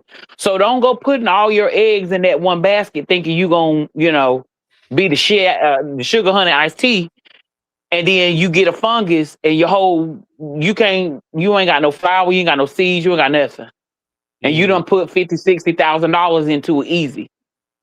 Right. Right. So just she better treat. I've been on her neck for months, James. And not hoping nobody fail. I really, really, really do hope the forum does great. I really do, just because I'm a Southern girl at heart, and that's the home front. But at the end of the day, be realistic when you're going into it too. And Right. that's why y'all keep trying to sell us these damn 50-cent t-shirts for $100. And then you got people, I ain't knocking it. If you can afford it, afford it. But at the same time, y'all spoiling these people. Keep keeping them engaged, because obviously it's a market. That's why they keep trying to sell it. Somebody's Right. buying the shit. Who is keeping these people in business? That's the question I want to know. Who is keeping these people in business? Because James, I don't know about you, but I ain't got no money for no $30 t-shirt. Yeah. Yeah. Well, You know especially what I when it's mean? a shirt that I would have to explain. Because You if people know, don't watch the show, they have no idea what you're talking about. talking about It's some, not a what does the burn nanny do? if you got to explain it. Like, Christine, give it up. Talking about what does the nanny do? We already know what she did. We done talked about it. You got 50,000 YouTube podcasters talking about what the nanny do. Baby, it's 15 years later. Let Right. that nanny, just leave her alone. She done gave y'all COVID. It is what it is. Let it go. You know But what? I'll say yeah. this. Just even on that note, I know she got blamed for giving them COVID. There's a real possibility Cody brought that shit home. And he just blamed the nanny. But you know She what's so became the funny though with scapegoat. that, James? I don't believe they had it for real. I really feel like you take notice that whole thing happened directly after that little girl's. See, Robin got what she wanted. Her daughter wanted this big party, and the whole family. Now, whose birthday was right before that little girl's, and they couldn't get together. Oh, we can't get together. We can't get together. Now all of a sudden, Ari demanded everybody come over. Now it's okay. It's okay. Everybody can come over. Soon as they come over, they got what they wanted. Oh, no, no, no. Now we got COVID. No, no, no, no. I've always questioned it too. Like, I don't think they Yeah. really had COVID. I don't think they The really had it. timing I think was they was fucked putting up. on. Yeah, the timing was messed up. Yeah, yeah. I don't think they really had it. They was putting on. Definitely was putting on. But yeah, that's all I got, James. I just missed y'all. I feel like I ain't talked to y'all in forever. No, I I had appreciate you logged in. calling in. I logged in Tuesday and had to immediately log right back off. Had a situation out front. Oh, The lady had her dog off leash when my daughter went out to walk our dogs, and her dog got jumped on my dog. And mm, in the process, my daughter ended up getting bit or whatever. So I ended up having to go out there and act like a whole fool, because why is you just standing there? Get your dang on dog, lady. But my dog is right, fine. She's okay. My daughter's fine. No, everybody's okay. But I mean, she got beat up and her dog got beat up. Because why is right, you just standing there? Like now, you know what I mean? Like, see, that's what I'm saying. Like, I don't have time for this. It's time to go to bed. I gotta go to work tomorrow. And now I got to take off tomorrow. My daughter got to stay home. I got to take the dog to the vet. That's a $275 bill. Now I got to take her to the doctor. That's a doggone $50 copay. Like, what are we doing here, bro? right. Now I got to take you to court because you gonna pay me my money back. Like, you know what I mean? Like, it's just agitation all around. So I'm out Right. of $300 when all you had to do was put your damn dog on a leash. So I missed y'all Tuesday night. That's why I had started commenting, and then I had to get off right then. So, No, I'm glad you but called back. yeah. I'll just keep listening, and I'll see y'all on Saturday, hopefully. Yeah, I'll be around Saturday. Yeah, Okay, all last week right. was Well, rough. we'll do it on Saturday. All right. Talk All to you right, y'all. later. Good How you night. doing? All right. We have Daisy Reyes. What's going on, Daisy? How you doing? Hey, James. What's happening? James, just on some like crazy Prince hype shit. Yo, isn't it crazy how this fool was talking about we're not gonna let the elevator break us down, and they found him in the elevator? Yeah. Yeah. Yeah. Well, I mean, between Prince and Michael Jackson, there's a lot of money that was involved with that. So I'm not a big conspiracy type person, but I do recognize that there was a lot of money that was floating around I the hear Prince you. and Michael Jackson camps. I hear you. Uh, um, dude, and did you remember back then in 2016 before he died, there was some weird. They saw him like around Walmart and stuff, like maybe trying to score. Who, Prince? Yeah, like I remember, and uh, anyway, I just wanted to bring that little tidbit up. Yo, what I really wanted to ask you about, bro, is what's happening with the Ruby Frank videos? Oh, Ruby Frank. Yeah, I haven't yeah, because I was going to delve into that. I might throw her back into the mix when I Mm, roll my new content, because that is something I wanted to address. But she is, like, I know she was they were trying to do appeals for her to get her ass out of jail. Like, I know they were really pushing, trying to get appeals done for her. I don't think it'll work, but I mean, the fact that she got, because between her, there's another young lady, Mackenzie Skrilla from the Crash. She was a social media influencer type person, and she received a lot of hype and recognition recently because people started paying attention to the Netflix documentary that just came out. And so who's that so, other lady that you're talking about? huh? Who's that crash lady or what you talking about? What who's that? Mackenzie Shirilla. Oh yes, yes, damn that bitch. Yeah, Yo, what the fuck? Yo, she got mad at her boyfriend and decided to crash him and his friend. What the fuck? yeah, she put him into a wall. Yeah, and like did she hit the wall like so that she wouldn't get hit, or how did that work? Well, I suspect that because she had threatened it before. It's something she had threatened before. And I think that he was at a point where he was going to end the relationship. She was upset Yep. about it. And ultimately, I think she was trying to kill everybody in the car. Like, she was trying to kill herself and kill him. Right. She didn't care. Right. But well, I don't want to say unfortunately, but what happened was she wound up taking out her boyfriend and his friend, her friend, theoretically, in the back seat, and she survived it, which is kind of how the world works. The And evil wasn't she like motherfucker joking always about survives. it? Huh?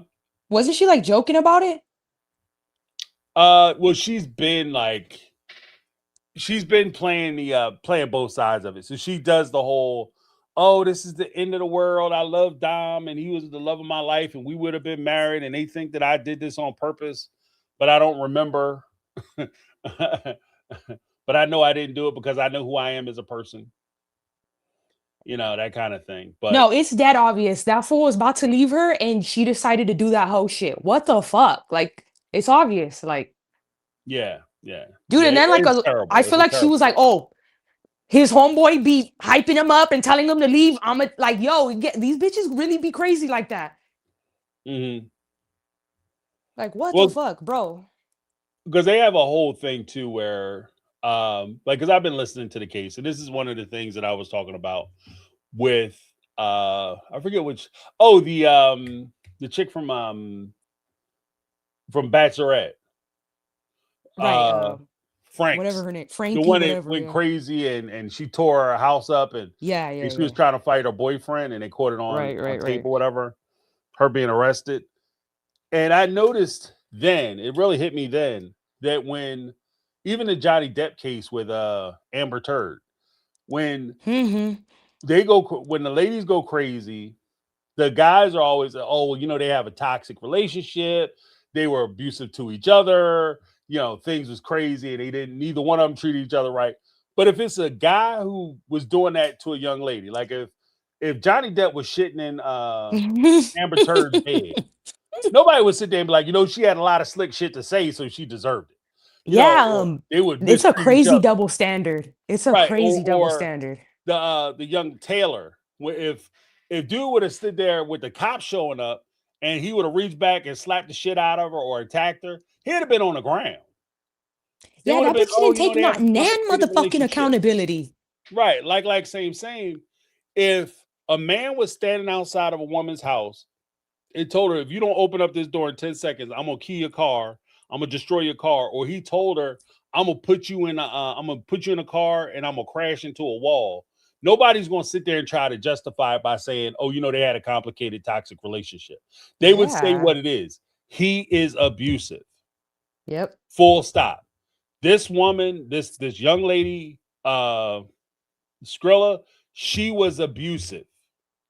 Full stop. She was abusive. And I don't give a shit what the gender is. I don't give a shit what the sex is. You don't have a right to put your hands on me, and I don't have a right to put my hands on you. Full stop. You know what I mean? I don't care what I got swinging between my legs, what you don't. You don't have a right to put your damn hands on me. Yeah, I'm totally tired of the double standard. It's crazy. Like that case about the crash, like it's so obvious. Like it's so like it's crazy that we got to play this stupid shit and act like, well, maybe she's just a girl that doesn't know shit, and maybe she just like what? Right. She was confused. She was only 17 at the time, about to turn And 18. how? Yeah, like okay, yo, she was old enough to drive, right? She was old. Right. She was old enough to be behind the wheel of a car, right? Like that ain't no child to me. Well, even then, like I say this, like how many times have we opened up a newspaper, or I guess I'm showing my age, open a newspaper. How many times have we watch TV, YouTube or something, and you see a 15, 16-year-old kid who commits a crime and they charge them as an adult? Mm-hmm. If I could charge a 15-year-old kid as an adult and put him in jail for the rest of his life, I damn sure can hold an 18, 19-year-old accountable for their actions. A legit adult. Like that person can vote. Like people aren't sitting around curious whether she's an adult or not. She's an adult. Well, her brain ain't fully cooked. At 15, your brain ain't even nowhere near cooked. You know what I mean? But we'll put your ass in prison for the rest of your life if you get caught messing up. Well, it's just like, bro, at 18, 19, girl, you almost there. You almost 20, you almost 25. That brain, yo, your brain was working when you decided to fuck, though, right? Your brain was working when you decided to have a boyfriend, right? Your brain was working when you was driving and acting grown, right? Your brain was working when you was joking about taking all them drugs, right? Now you don't know shit. Now, yo, Well, you're I mean, not a that- 6-year-old, you know? Well, that and the fact that how old do you have to be to realize that you can't kill people? Just Yeah. asking for a friend. Like when is that shit? Like, you know, like you only get the I didn't know no better when it's something that legitimately, like if you said to me at 18, she might have credit problems because she doesn't understand how credit cards work. Okay, Right, yeah, I right, get right. that. Okay, Yeah. you know, mom paid for everything. She hit 18 all of a sudden, you know, Chase or Capital One offered her a credit card. She didn't know how Which to deal they with do. Right, which they do. Predatory lending, predatory Mm-hmm. credit card stuff. Yeah, Pirates. at that fucking 25% interest rate. Right. High ass interest. And don't teach you how, like, don't spend all this ain't your money. Like, this is borrowed money. Like, I get that. Okay, you might not know that shit. But at 18, you don't realize you can't put a car when you got your license. There's no part of the driving test where they say, okay, here's where it's acceptable for you to pin the car, pin the throttle to the floorboards, and run your car into a wall. Yo, James, do the motherfucking people that be dying in war and enlisting at 18 and 19 years old, was their brain not developed when they sacrificed their Right. life for us?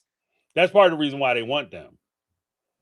Because I guarantee Right. you, like they talking about, I know there's always a rumor they're bringing the draft back. They'd have to pass laws to bring the draft back. But if they brought the draft back, there's no way in the world they're going to ever recruit me to be a part of the draft.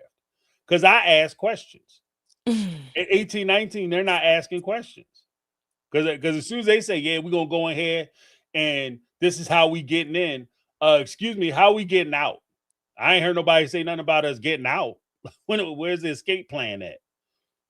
I mean, and what plane know, are you gonna be in? Like, because I want to be. My dad's black and he told us don't be joining the war and shit. Like, yeah, right. why fight for people that really would, you know what I mean? Like, And sometimes you gotta stay up out of people's business. That's what I was taught. I know, You you gotta know, stay like, up I out don't of know how to people's think about it, but like, I understand that too. Like, it's just kind of like, Like, given the Yeah, history, this shit like I ain't don't play know yet. if yeah. I'm Okay, like, so so this then guy can have more money in his bank account, and I still can't afford to pay for shit at my house. Like, what are we doing, yo? Like, well, it's not James, even making remember sense. Muhammad Ali was like, yo, just take me to jail. Yeah, yeah. They stripped him of his medals and stuff because he refused to go. Like, I ain't going to that shit. He even said, like, I don't know no Vietnamese. They ain't never did nothing to me. I don't know Yeah, and Viet that was Cong. like They ain't never right when the fucked civil with me. rights, so it's like, why would he go? Which I understand what he's saying. Yeah, at the same time, I mean, I don't want to go too political or whatever, because like, we just had Memorial Day and I am grateful, like, for the soldiers that have done what they've done, but I also get like that Muhammad Ali viewpoint too, you know? Right. Well, I mean, I think that we also have to be.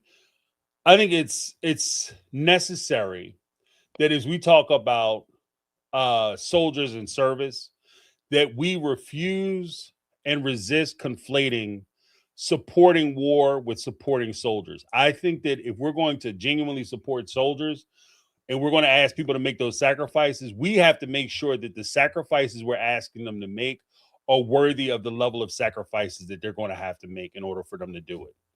So we have to Yeah. look out for them. So in other words, we can't just sign up and send them off to some bullshit because we trying to support them. That's not supporting them.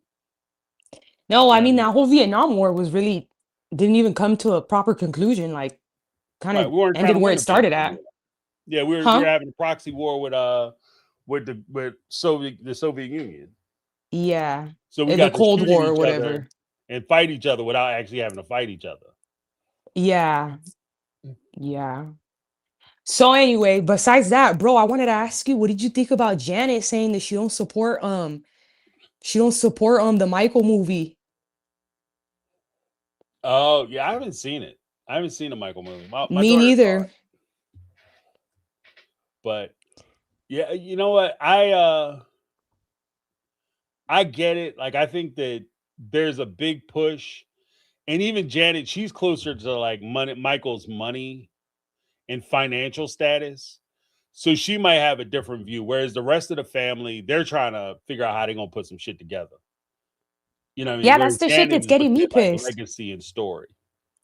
That's the shit that's making me mad too, because I'm like, yo, Jermaine, didn't you diss him? I could listen Yeah, to that diss record.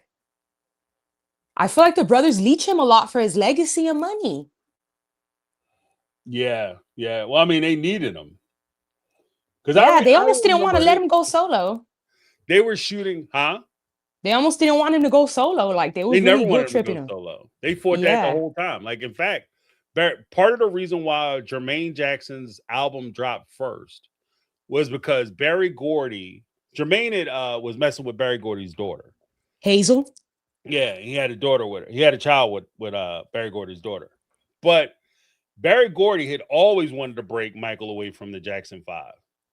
But, Joe Jackson, to his credit, we might disagree with it, but at the end of the day, he looked at his other sons and said, I only got one Michael. You know what I'm saying? And if I pull Michael out the Jackson 5 is Dunsky.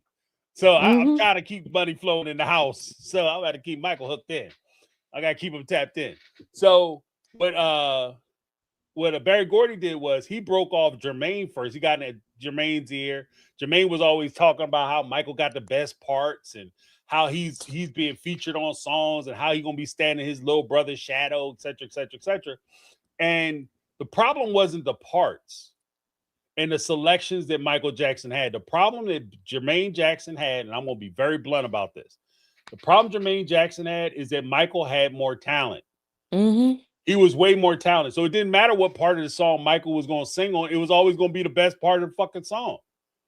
It I didn't know, make a right? difference. You know what I mean? Because there was a song, Can You Feel It? When Yep. Michael does his part. All the colors of the world should be. Yeah. You know it. And when Michael did his part, his shit is popping. Yep. Right? Them vocals slay every time. Yeah, and then when Michael didn't do the Jackson's tour, Jermaine had shifted to Michael's part. And I've heard him try to sing Michael's Oh part, and that shit. shit was terrible. He sound worse than somebody at karaoke trying to sing that shit. Dude, It to be was fair, terrible. not none of them had Michael's range. I No, love no, Janet, no. but Janet's a dancer, you know? Right. They were in the group. That's what you could say. They was in the group. Yeah, the brothers, they was never bad, but it was just like, bro, Michael Yeah. has it. Like, I'm sorry. Like, it just is what it is. Yeah, without Michael, it wouldn't have been the Jackson 5. Sorry, not sorry. But Yeah. once he got Jermaine away, he was able to start working on Michael. And then once he got Michael, it was a wrap. You know what I mean? Wait, It was a wrap. you're saying Barry worked on Michael to get him out? Oh, yeah. Barry worked on Michael. What about Diana Quincy? Ross, who was never featured in the film, from my understanding, she spent a lot of time trying to get Michael away from the Jackson 5 to spark his solo career. What about Quincy? Oh, yeah, Quincy Jones. Yeah, for sure. He was trying to. Quincy Jones was spearheading it because he knew what he had. Like Quincy Jones, the guy who brought out Stevie Wonder, the guy who, you know what I mean? Like he knew what Michael was. Which, unfortunately, you have these people passing. Prince, Michael Jackson, Stevie Wonder's going to pass one day. Isaac Hayes passed. Like, we're not replacing these people. I Like know. the talent level is not being replaced. It's not being replenished. Like, we're in trouble. Because you can't look at one artist right now and say, yeah, that's like a young Michael Jackson. Yeah, well, I just feel like the people like from more of my dad's generation, they just had a different level of showmanship and like I just don't see a lot of these young artists spending the time in the rehearsal room getting the steps together. Like they want the lifestyle and they want the opulence. And they kind of forgot about the showmanship and the entertainment aspect of it all. Well, yeah, because I think the craft definitely suffers because of a couple reasons. One, the craft suffers because, there's an old song called Video Killed a Radio Star. Yep. And, so much of music now is about image and looks and not as much about singing. That was what that was about. Yeah, and there's another old saying, God doesn't give with both hands. So sometimes you might be an ugly motherfucker, but you can sing your ass off. Like, like it's crazy how good you sing. But you just ugly as hell. Like you got dogs crossing the street. But you can sing your ass off. It's just how it works. And so, like, if you look at like some of the people back in the day who we might revere now, they weren't good looking people. Jimi Hendrix was not a good looking man. He was to me. Let's pause. Yeah, I'm gonna be honest. Like Jimi Hendrix, Jimi Hendrix is the shit. Like guitar wise, he is the shit. But he was not like a beautiful man. He's not. He just wasn't. I get you. Maybe it's because I'm black too. Maybe not to America. He didn't have no all-American smile or nothing like that. Yeah. I mean, he was like hippy dippy. Like he would. If you rolled him out now, like a lot of guys, a blind guy, Ray Charles, Stevie Wonder, they would never get careers now. They would have zero careers because they're blind. We need somebody who can see and dance and do the moves and take good pictures. So where I challenge that. Huh? So where I challenge that is back to Michael or whatever. He revolutionized this whole video shit.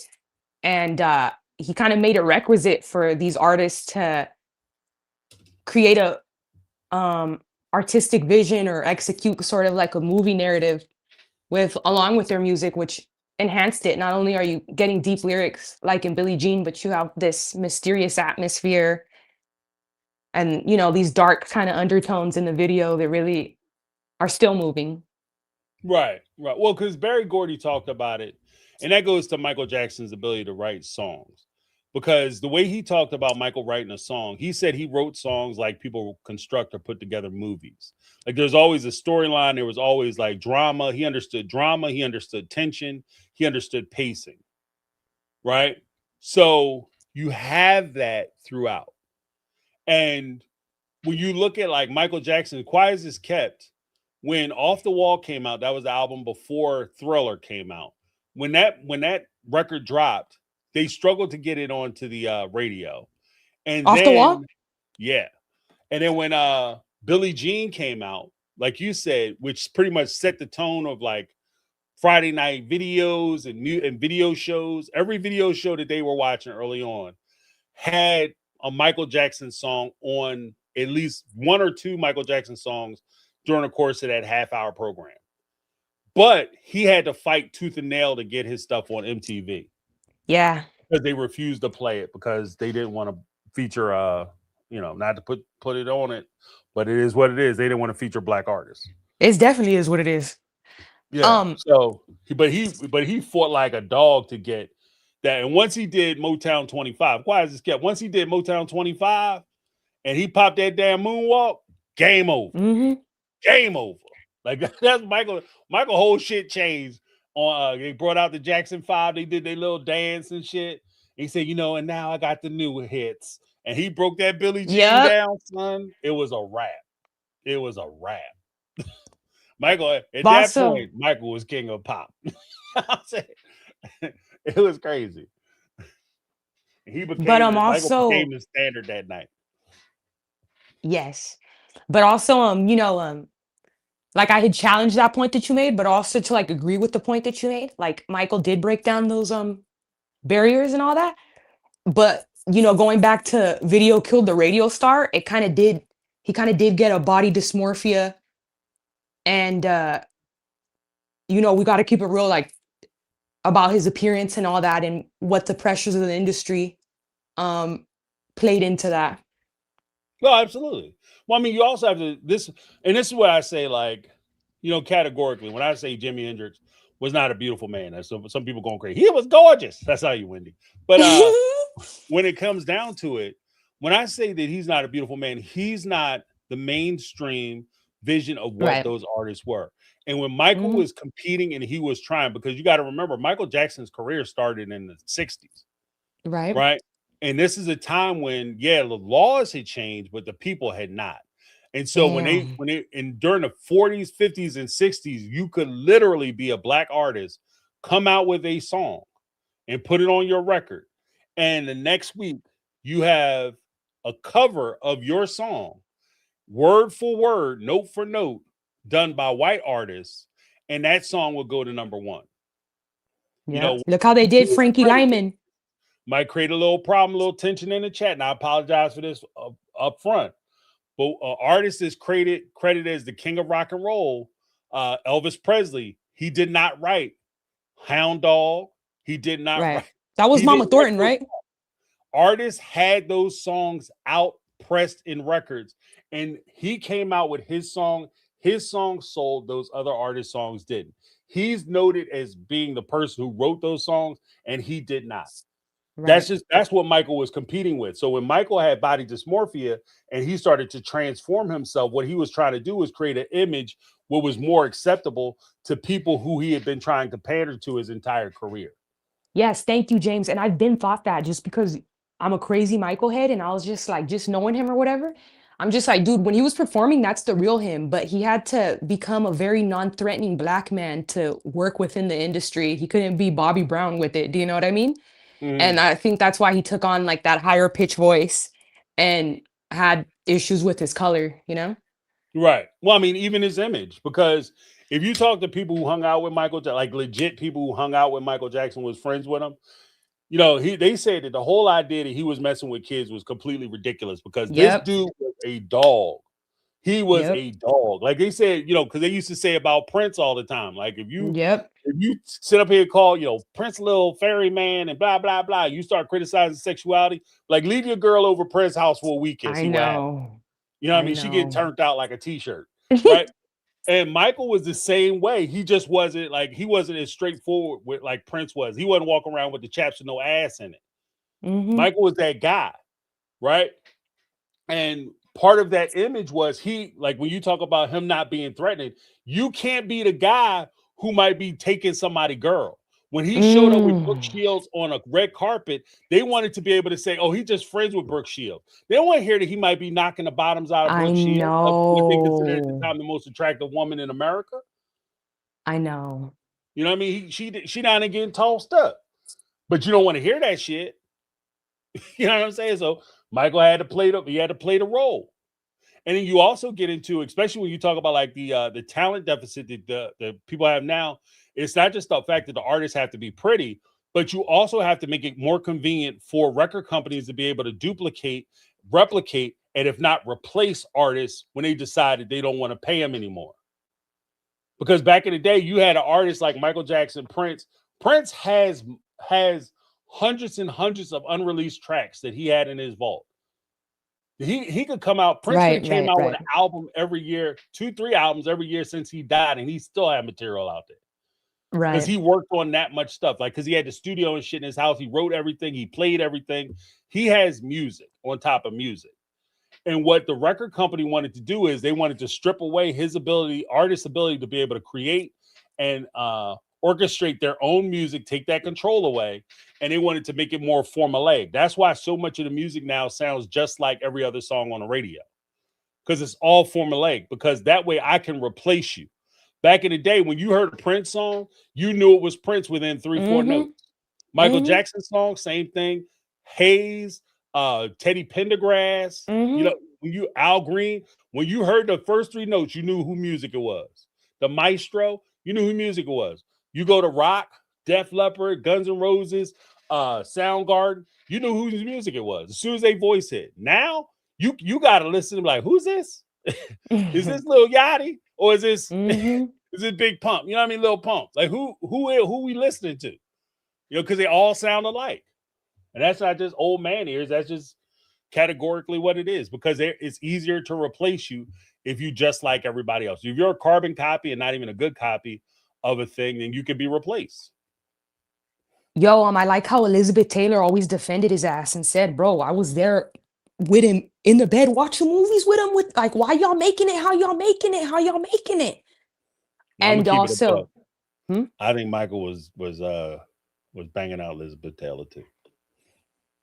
I'm gonna keep it a buck. I think he was. I don't think they was friends. I don't think it was just a friendship. hey, she does have that reputation for being kind of a man eater, right? Yeah. Elizabeth Taylor, like, look. They talk about that cougar shit now. Elizabeth Taylor was their OG cougar.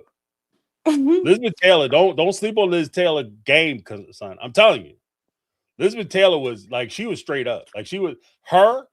Martha Stewart's another one. I know. Don't sleep on them. I know. Don't sleep on them. Diana Ross, don't sleep on them. know. You know what I mean? Oh, they older, more genteel women. They ain't doing nothing. Oh, they breaking backs. They are breaking backs. Nope. That's why I'm so glad Michael wrote Dirty Diana. Yeah. Yeah. Yo. He said he like because there was a rumor too that he liked Diana, Princess Diana. And I'll never forget that story. I love that story that he said he went over to England and they told him, like, whatever, you know, during the Thriller thing, they said, whatever you do, don't disrespect the throne by singing that Dirty Diana song. They're gonna take it as an insult. And he was standing in line to meet the royal family, and Princess Diana walked up to him and was like, I love your music. He was like, oh, thank you very much. She said, are you gonna sing that Dirty Diana song? He said, oh, no. No, they said, I don't want to insult anybody. And she said, oh, that's my favorite. I was like, yeah, Diana was another one. OG, triple OG. She was cool as shit. Dude, I could see That's why my she loved that favorite. song, because they were playing her like a fucking duck in them damn mansions and fucking palaces. And she was like, yo, put some dirt on. You know what I mean? Don't think I'm not finna jump in with y'all and expose y'all too. Right. Bro, Yeah. I wanted to ask you, my last thing, bro, is did you see how Sarah Ferguson got caught up smashing Diddy? Yeah. Yeah, there's a few of them like to be running around between Diddy and 50 Cent. They're like, Dude, oh, they're not doing nothing. Yeah, they are. Don't get it twisted. And especially some of these older people, because it's not that like the royals, like a lot of these people, it's not just the men that are, you know, going crazy. Like, because these women have libidos too, and they have eyes and they have desires and things. And half their husbands are running around. So you think that the husbands are running around, they staying at home? Like, that goes back to another old song. Who's making love to your old lady while you was out making love? Well, these guys out there running around doing their thing. You think she just sitting at home knitting sweaters together? Yeah, like what I mean, makes you she think got a that? plan too. He ain't gonna be. Charles just left. He ain't gonna be back till 2:30. So we got plenty of time. You know what I mean? Hit the liquor store. Come on through the spot. Well, I think that's why they kept Fergie around so long, like as like the divorced like hanger on ex, because she does know a lot of their dirt. Yeah. and she was in the mud with them and with all that Epstein shit. Yeah, Um, she's seen it. Yeah, she's seen it. yeah, I just think it's so crazy. Like, well, obviously, I'm American or whatever, but I'm just like, yo, why the fuck do people bow down to these people? Like, literally, the worst will come out about them, and it's just like another day for them. What kind of cake they're gonna have? What type of wedding? Who's gonna be there? Who's like, what? Yeah, yeah. Well, I mean, they live fantasy life, and their whole job is just image. So, you know, what I mean, Yeah. Well, anyway, James, thanks so much for cutting up with me. I'll let you go now. all right. Well, thank you so much for calling in, Daisy. I miss you, girl. I missed you too. Goodbye. Hi, All right, have a everyone. good Hey, one. Jody. Hey, Linda. Hey, Megatron. Hey, I'm Ty. C21. Okay, goodbye. All right. All right, y'all. We have one more phone call. What's going on, Linda? How you doing? Hey, I don't know. I kept getting kicked out time and again. You've hit on so many things. I don't know where to begin. So I'm gonna start from the beginning. We do got to take action. Like half the stuff you said has been in my head for about a year. I've been telling all my friends, my homegirls, listen, take some closet space out. If you don't have a pantry, because we live in apartments, if you don't have a pantry, get a pantry, start stocking up on goods, start having things ready. If you could do a little garden, do a little garden. They now have, which now I'm seriously going to consider, since what Megatron said about the trucking. Yo, Megatron, behave yourself. I ain't got bail money, sister. But anyway, those aqua ponds or whatever they're called, where you could just like grow things literally in your apartment because it looks like this little tower. Right. Like, we have to start looking how to be as self-sufficient as possible. Because I've been feeling it for like maybe about for 2 years. Like when we got out of COVID, I'm like, this shit wasn't natural, because SARS has been around forever.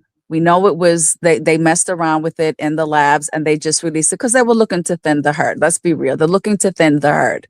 And that's how you do it. You do a pandemic, you get rid of the population, but not to get off track.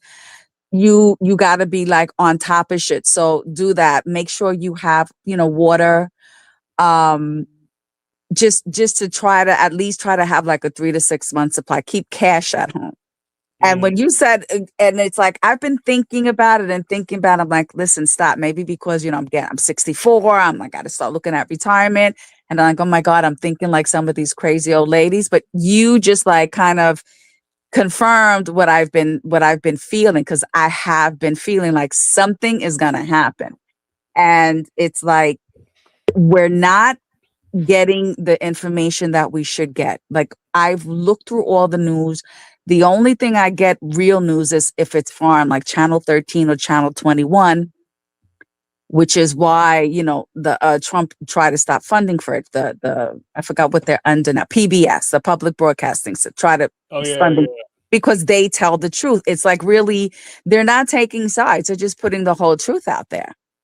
And there has been a lock. Look at, it's Trump's friend that owns CBS. I just, before I got on, this chick filed 4 reporters because they don't want to sanitize the reporting, right? This is what we're getting. And I'm just like getting this feeling like, I don't know how, honestly, Americans, and not that I want to start a riot, but you know me, I'm going to talk without hair on my tongue.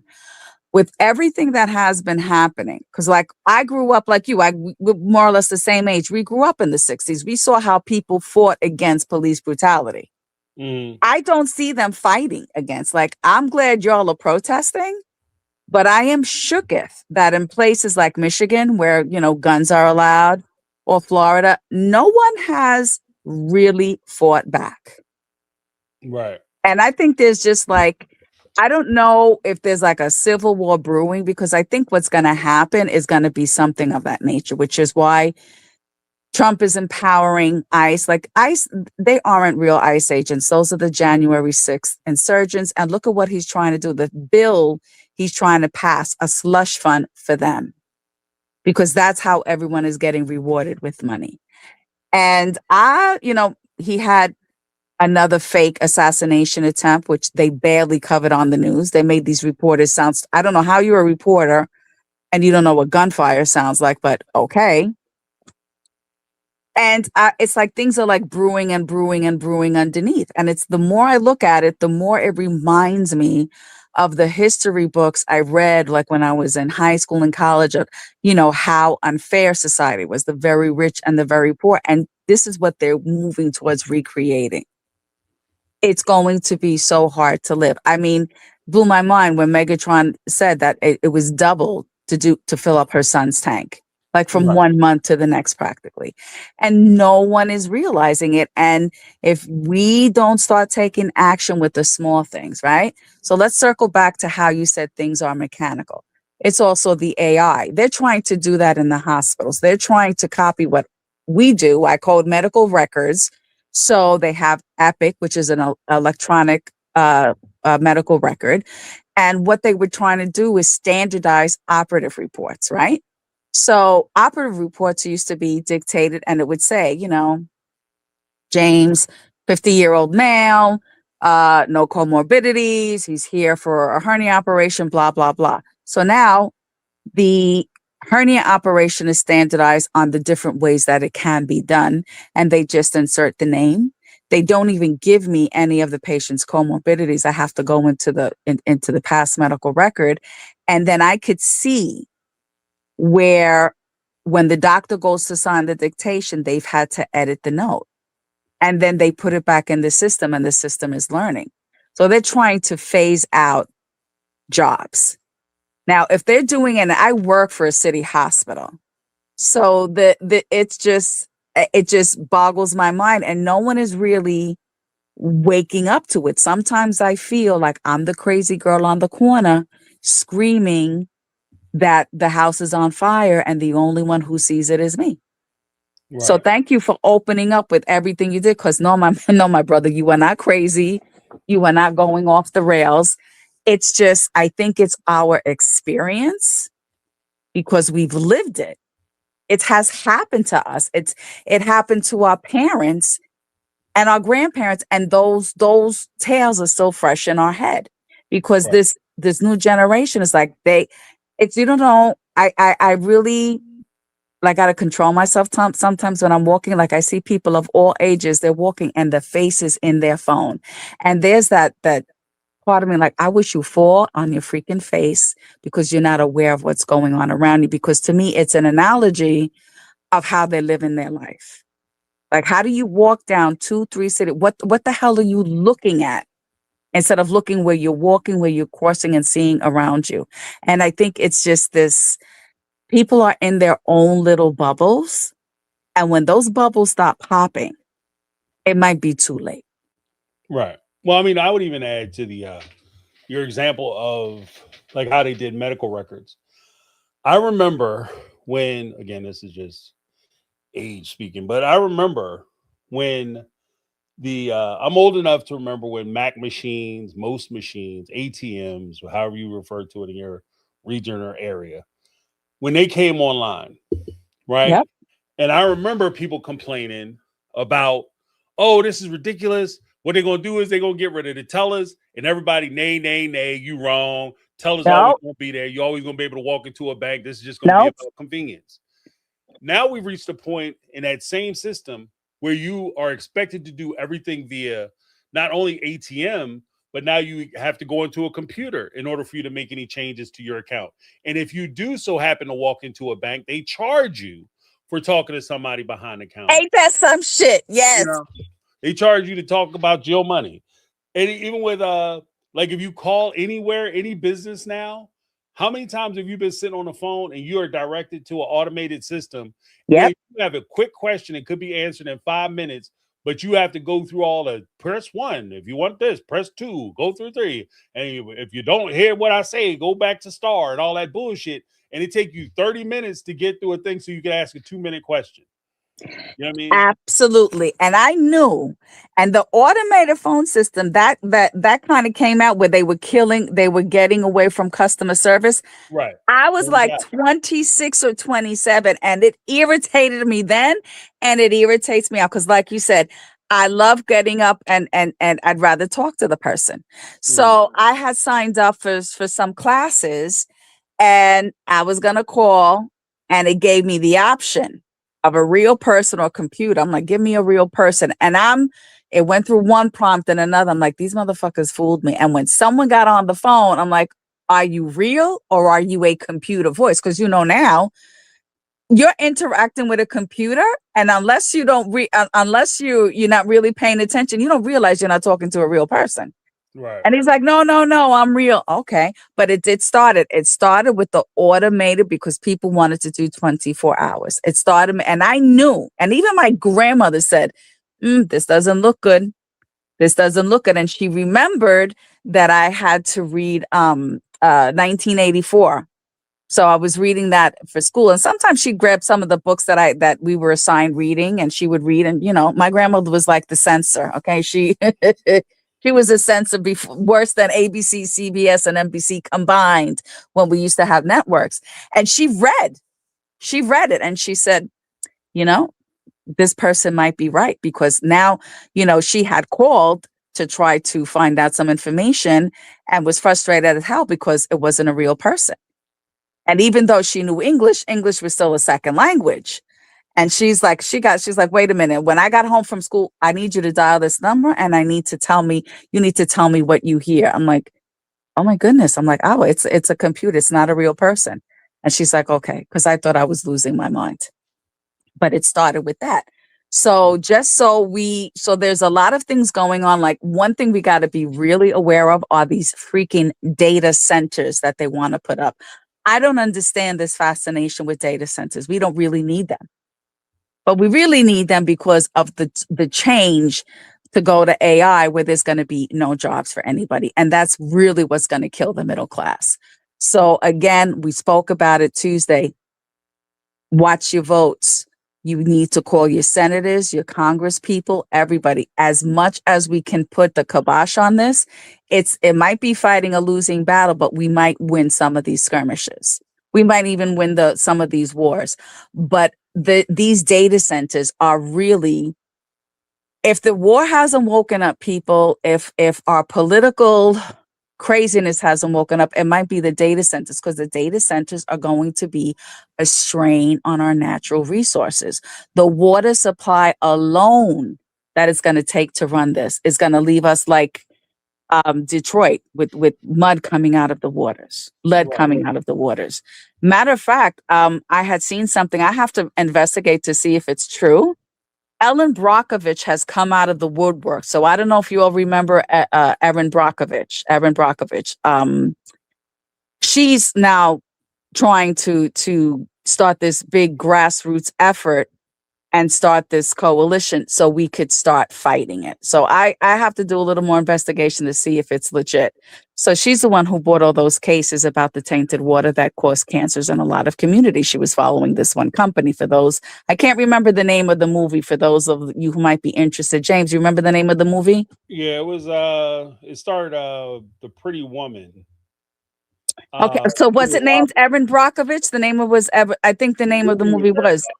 Yeah, but the story about, I don't know the company behind it. So if you guys want to look up, you might find it on YouTube. The company that she was investigating, well, she was hired, long story short, but I don't remember if it was a particular company or it was companies that were in the same business, but they were all ended up tainting the water. A lot of towns, they were getting all different types of cancers. So that's something. One company that she was suing. Mm-hmm. And they were, because it's small town America again. Like, if we, a lot of emphasis is always when they talk about like poisoning water, toxic waste, and things of that nature. If it affects major cities, especially centralized financial hubs like a New York City, like a Philadelphia, Chicago, places like that, then a lot more emphasis is placed on it. If it's West Virginia, they don't give a shit. If it's like a holler in Kentucky, they don't give a shit. Like, you know what I mean? So they were poisoning small town America. Yeah. They were killing these people. Like, it's not even was it Pacific Gas and Electric, I think it was. I can't remember the company. Yeah, that's where I'm floundering. But Yeah, it's the same thing. The same thing could happen with these data centers, and they use up a lot of electricity. So, and my cousin lives in Georgia, and she lives in, is it Marietta, I think, and her town, Ellensburg or something, they voted down. They were all set to do it, and the whole community gathered together and voted it down. So that data center is not going to be built. right. Well, I So mean, the part of the problem is that part of the problem that we're encountering there's no is information out something. there, James. There's no newspapers that are giving good articles, no magazines, and no everyday news. Like no one's gonna, and not everybody's gonna turn on channel 13. Right. Well, what I'm saying is that part of the problem is that when I was talking earlier about the economy functioning like a circulatory system in the human body, and if all the money is being centralized into one place, into the wealthy, the top 1 to 5% of the country, right? Then the problem that you have is that back in the 80s, when a lot of this was initiated and started right after Carter left, Ronald Reagan came into office, and he promised a lot of changes. And a lot of the things that we see right now are currently things that were put in place Yep. in the 80s. He This- laid the this- groundwork. Yeah, we're just getting that. We're just getting the final part of it coming to fruition. In the 80s, when it was happening, there was so much money, and people couldn't imagine America Yeah. where things would go this bad, right? But as the money is being centralized, as our finances are being centralized to smaller people, less parts of the pie are available, less opportunities are available, which means rich people aren't trying to make less money next year because there's No. less money available. What they have to do is once they pick up everything off the ground, they go into they start going into the ground. Once they run those taps dry, they got to start reaching onto your plate in order for them to fill their plate and Yep. keep filling their plate. And what's happening now, especially with the data center pushes and a lot of this stuff, is that it's affecting the average person more obviously now because they're actually having to reach into your pocket to Mhm. increase their wealth.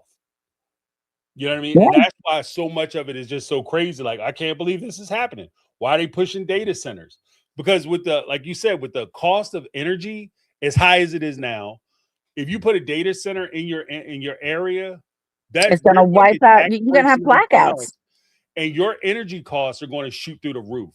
Exactly. And then you're not gonna have, because it's gonna be constant blackouts. Right, right. Your energy cost is going to shoot through the roof. And then in order to supplement those costs, God, that's terrible. In order to It's been supplement a those long costs, night. Don't worry about it.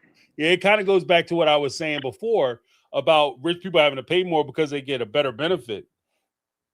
If the city of Philadelphia needs power, like say in some of the neighborhoods, versus the data center needs power, and they have to government official has to choose who's going to get power this evening. Data center. Every time, it's not even a question. Like, why'd you know, if a worker come in and ask his manager, which way do you think we should go? Why are you even bothering me with this bullshit? You know what we do. You know what I mean? You send that Mhm. power to the data center. Those people can start lighting candles. And that's just the reality of where we are. And this is why I say we got to wake up and start paying attention, because And I fighting don't know if back it's like already too late, but it's getting long in the tooth. it's getting too long. It's like, I don't know, all of this violence against all of this violence that's going on, and the public isn't responding back, is boggled my mind. Mm. Like, if I'm in Michigan and I'm allowed to carry a gun, what, an ICE agent is gonna attack my, no, baby. We both going to hell. Mhm. We are both going to the Worm Hotel. But I'm gonna take some motherfuckers with me. I just, and I don't understand. I don't understand how it's like. I think people are not. I think they think this is really not happening. It's the only way I can explain it, James. Like, no one is taking action. There's no, okay, you don't want to. I mean, not that I want to see a civil war. I'm just surprised that there's not. I don't want to see action against police. I don't care about the ICE agents because they're not really ICE agents. But I'm surprised that the violence has not been met with violence. I'm surprised that they're not storming the offices of their senators and their Congress people. You only see a few brave souls doing it.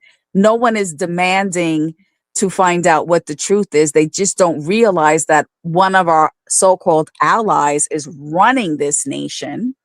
And you see laws that are chipping away at the Constitution and at the Bill of Rights.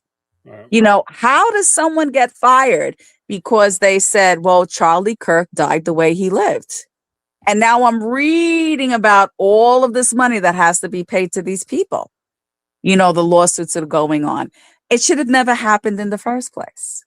Well, I mean, if we're gonna keep it all the way a buck, I think that when push comes down to shove, that $1.776 billion price tag isn't gonna go to anybody of note. Like average folks ain't getting that money.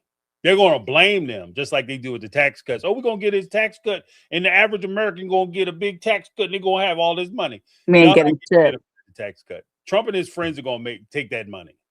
They're paying them. They're gonna pilfer those funds. That's why there's a non-reporting requirement for the that money and how they distribute it, what ways they distribute it, what are the And there is the requirements. problem. The language that's attached to monies being dispersed, that they Right. do not have to report it. and Absolutely. more importantly, who they're giving it to. Yep. Donald Trump could write himself once that money hits that account. He could literally write himself a check for $1.76 billion, and there's nothing anybody can do about it. Isn't that something? And nobody realizes that. Nobody realizes that. Yeah, full stop. Like that's how stupid, that's how crazy this shit is.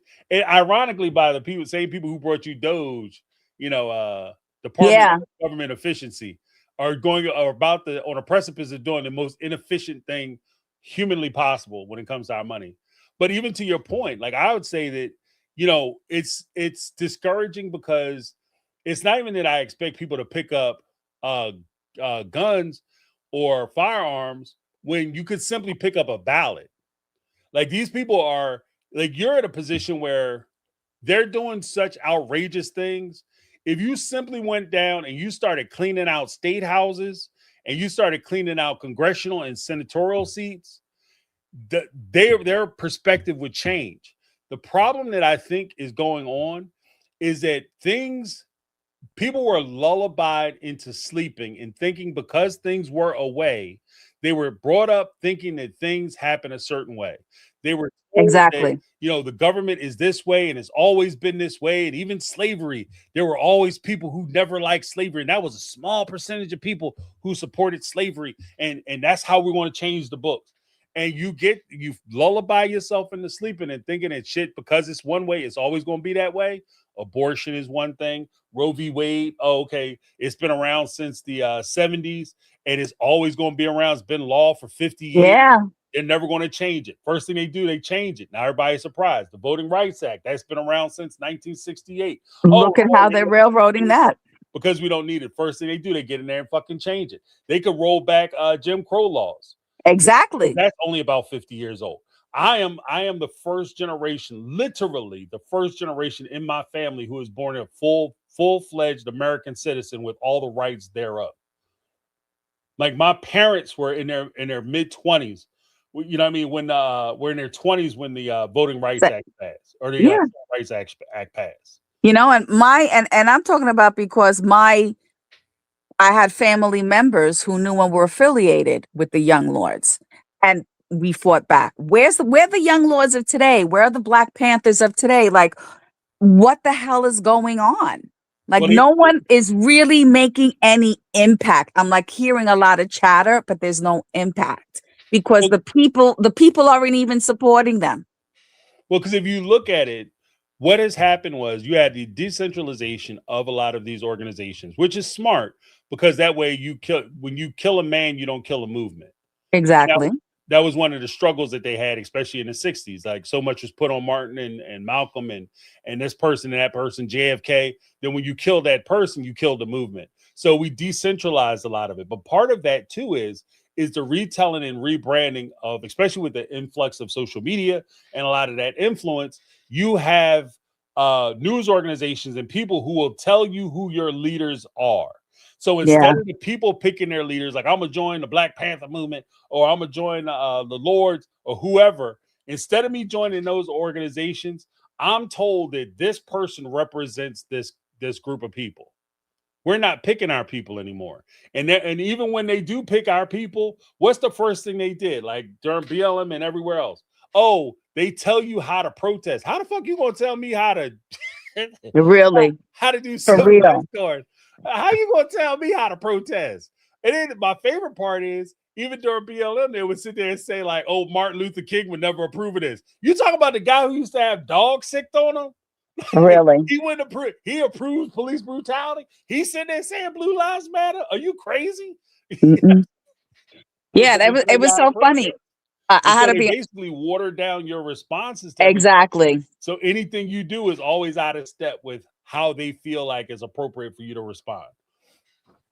And it's so funny when you talk about response. So in our community Facebook page, you know, someone woke up and they're like, okay, what are these atrocities happening that's really happening in Palestine? Because now they're not following the narrative that Hamas is a terrorist organization. They must have seen a news report or something and seen that Gaza's practically gone, like it's all rubble, like before and after.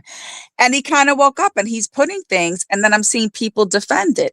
So they accused him of being anti-Semitic. So, you know, I had to say, no, he's anti-genocide. And then today when I was going home, I'm like, why is there traffic on 6th Avenue and 54th? Like we had already passed Radio City. So for those that you don't know, that's like a major thoroughfare in New York. And I saw all these cops. I said, oh my God, was there an accident? Like I saw them on both sides of the street. So I'm on the express bus, which is higher. So I'm getting up and I'm looking, and then I see Hasidic Jews were protesting. Because I couldn't see the name of the hotel. There is a hotel, but it's like, it was always, I knew there was a hotel, but I didn't know the name because I guess it's the side, and it's not, it's the 6th Avenue entrance doesn't have the name, whatever it is. And I see all these Hasidic Jews, and they're there with the Palestinian flag, and they're there, you know, in their dress. They're the ones that dress traditionally in the black and white. And one of them had this sign that's like, anti-Israel is not anti-Semitism. I'm like, Right. but what's going on? Why? You know, they're on one side. And when I turn around, you know, I looked, then I caught a glimpse because he had a kind of, it's hard to weave these big buses, you know, and then I saw just on a corner, you know, a lot of people with the Israeli flag, but I didn't know, like they had no signs. I didn't know who was protesting, what happened, because 6th Avenue and 54th Street is no location. If it was 1st Avenue by the UN, I could understand. And I was like, I got to look up what hotel because I didn't see the name. Like I passed that anytime I go home, but it's like one of these nondescript hotel fronts. And I'm like, what the hell is going on? So it's just to your point, the two sides of the coin. Here are people that are really religious. They've lived their religion for 5,000 years, and they're saying it's okay for you to say what's going on is wrong because we agree with you. And then on the other side, they look to be, I guess, Jewish American. They're like, no, anything you say against Israel is wrong. Dude, we're talking about genocide because it's not just happening in Palestine. It was happening in the Sudan, but it stopped because now they were diverting the money to the Congo. But now that the Ebola virus has blown up, it's like, you know, follow the money trail, people. Who is behind the money for all these wars, and how the hell do they get it? So the bottom line, me and James are talking on the same front here. Wake the hell up, start reading, start looking, find out shit, and take action. Don't just sit by and think it's going to be okay.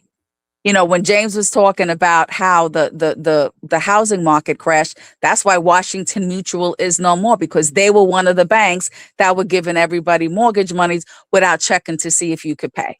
Right.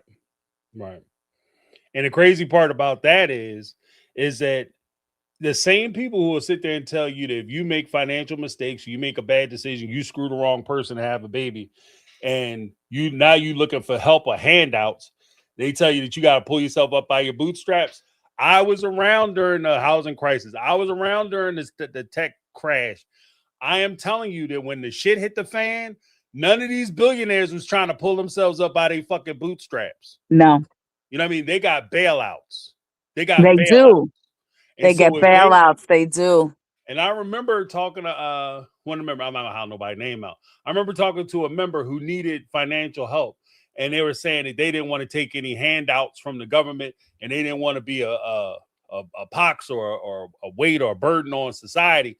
Here's the thing: people who are far better, well-heeled than you have zero problems taking money from the government. Exactly. They have zero problems taking advantage of these programs, these policies, these payouts. They have zero problems with that. So if they're doing very well, you should have zero problems because you've been paying taxes. In fact, if you look at, like, because everybody loves the word per capita when they talk about statistics and shit, but if you look at how much of your income that you spend in order for you to survive in this country versus, say, Elon Musk, how much of his net worth do you think he's actually spending to survive day to day, month to month? Please, maybe 199,000. Right. You spend so much of your income. Most people are, not only are you spending almost 100%, if not 100% of your income in order for you to pay your rent, your bills, your groceries, your travel expenses, et cetera, so you could basically live. You also have credit cards and credit debt that you owe because you're paying more than what you make. Exactly. And more of your money. So you should have zero problems taking advantage of a system that is being set up. And we also have to keep in mind that most of these systems and stuff aren't set up for us and our benefit. So let's not get it twisted. When they talk about pull yourself up by your bootstraps, don't take advantage of the SNAP program or this program and the Medicaid or Medicare, whatever program. Don't take advantage of it. Here's the thing. Here's this thing. Take advantage. It's your damn tax dollars. That's your money. That's your money. Because if they look, that the SNAP, like if we do food stamps, SNAP, whatever you want to call it, however you term it in your region or area, that was never set up for poor people. That was set up as a farm subsidy. Yep. Preach. It's a farm subsidy. Yes, it was. It's paying millionaires millions of dollars every year. That's what it is. And now it's paying corporations because most of the corporations are swooping in buying small farms. That's why you have such a, like I said, after rich people get finished picking up all the money up off the ground, they're going to start reaching on your plate. And that's what we're watching now. They're reaching onto your plate. They're reaching into your pocket, taking your money. That's why you can't, that's why our kids can't, back in the day, you move out, you could get yourself an apartment, one bedroom. Oh my God, they can't. $500 a month. That same one bedroom apartment now will cost you $2,000 damn dollars. Hell no, 3,000 and more. New York. So a closet will cost you $3,000. No, I'm seeing these prices in other states too. I'm friends that tell me about it. California's crazy. Yeah, always been. I got a colleague that is looking to retire and she wants to move to Charlotte. She's like, oh, they're doing New York prices on some of these houses and selling them as is. No, sweetie, it ain't New York no more. Them New York prices are going nationwide.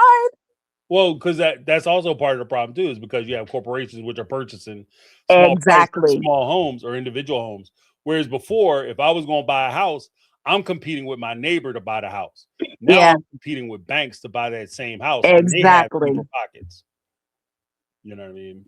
That's true. Like if I'm selling my house and one guy offers me, say, $700,000, another guy offered me 1.5. Guess what? All right, Capital One, you got it. You know what I'm saying? And I'm not even trying to be a dick. I'm just saying it. That's what it is. That's how they get you. Because of the world we're living in. But I know it's late, but the takeaway for everybody, please really pay attention to what's happening in your community. You're not going to find out. Go to the community board meetings or the town meetings. Hopefully you have better information in print media than we do. Find out, but zone in on the damn data centers because that's going to be the poison for your community. Wake the hell up and vote. I don't care if it's for the damn Postmaster General. Go to every damn vote like white rice. Watch your money. Stock up on good, healthy foods. Try to plant. They have these indoor aquaponics. That's what it was. I couldn't get the word aquaponics. So you could at least grow veggies and greens and have some sort of sustenance. Stock up on water. Act like the sky's falling because you know what? The sky is falling, but we just ain't felt the chunks yet. And that's my story. And I'm sticking to it. Well, thank you so much for calling in, Linda. I appreciate it. All right. Y'all have a good night. Oh, and before I forget, hi, Daisy. I loved hearing you. Hey, Megatron. I don't know if Caramel made it. Hey, Jody. Hey, Kathy. Everybody. Hello, hello, hello, hello. And I won't see you Saturday because I got my fine art class and we are making a really nice floral piece that's going to light up. So one of these days I'll make Okay. a Saturday in the future. But it's Fabulous. been real. Thank you all. Thank you, James. Digging the format. All Digging right. the format. All right, y'all. Good night. Good night. Have a good night. The last thing I'll say is because I know we've been running for about 2.5 hours almost. But guys, when Linda talks about voting and being involved, I am well, formerly I didn't run again, but I was a local person, and I've been involved with local politics for a long time, whether it's meetings or committees or whatever the case may be. And I cannot stress to you the importance of attending and just being aware of what's going on in your community, because and being involved. Let those people know who you are. When you walk through the door, let them know who you are. When you come through, they be able to say your name, maybe under their breath, maybe they got some cuss words before or after, but make yourself known in those meetings. And part of the reason I say that, and even when it comes to voting, they know, here's the secret to this all. Voting is secret. They may not know who you voted for, but they know whether you vote or not. I'll say that one more again. They may not know who you voted for, but they know if you vote. And if you are a voter, they care about what you think. They care about what you say. If you don't vote, they don't give a shit what you're talking about because you can't affect them no kind of way. There's an old saying, you cannot talk about what's on the menu unless you have a seat at the table. If you don't vote, you don't have a seat at the table. And you don't get a say in what happens or what doesn't happen at that table, at said table. You aren't included in the conversations. You aren't downloaded on things that happen. And in fact, when things happen in your community, your state, your country, you are dealing with the repercussions of somebody else's decisions as opposed to being included in the decisions. And this is why it's so important that we get involved and we pay attention and we stay informed and we don't let people try to push us into certain narratives or certain conversations where they limit it's either this or that. And this is the only thing it is. Like when we were talking to Daisy earlier, because I appreciate the fact that she says that she wants to support the troops, and I'm 100% behind that. I support the troops 100%. I've lost friends in wars, various wars, right? I support the troops. Not only do I support the troops, I support their families and their friends, people who are suffering because of the sacrifices that those people make. But in respect for those sacrifices, I feel that it is not only my responsibility, but it's my solemn duty to make sure that their sacrifices are worthy of the missions that we send them on. If I'm going to ask them to make this sacrifice, I want to make sure that the harm that I'm putting them in is worthy of the sacrifices they're making.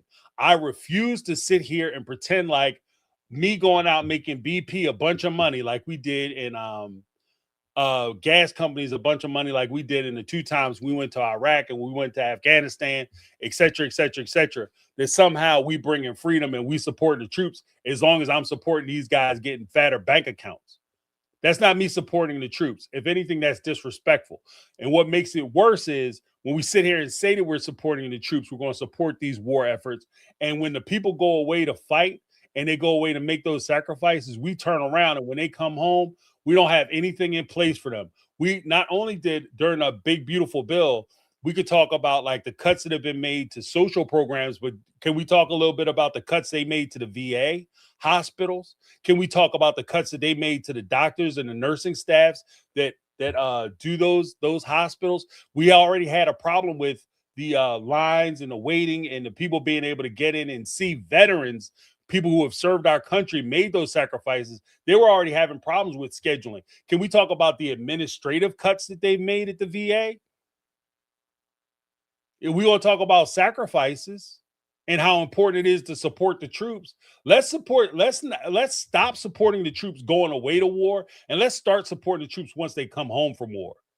Let's stop supporting the troops when they go to make that sacrifice and they have to leave their jobs because they maybe signed up for 1 week in a month, and then all of a sudden they get assigned to go out or deployed to go to a foreign country and they can't work their job, so their mortgage isn't getting paid, and when they come home, they don't have a house anymore. Maybe they need our support then.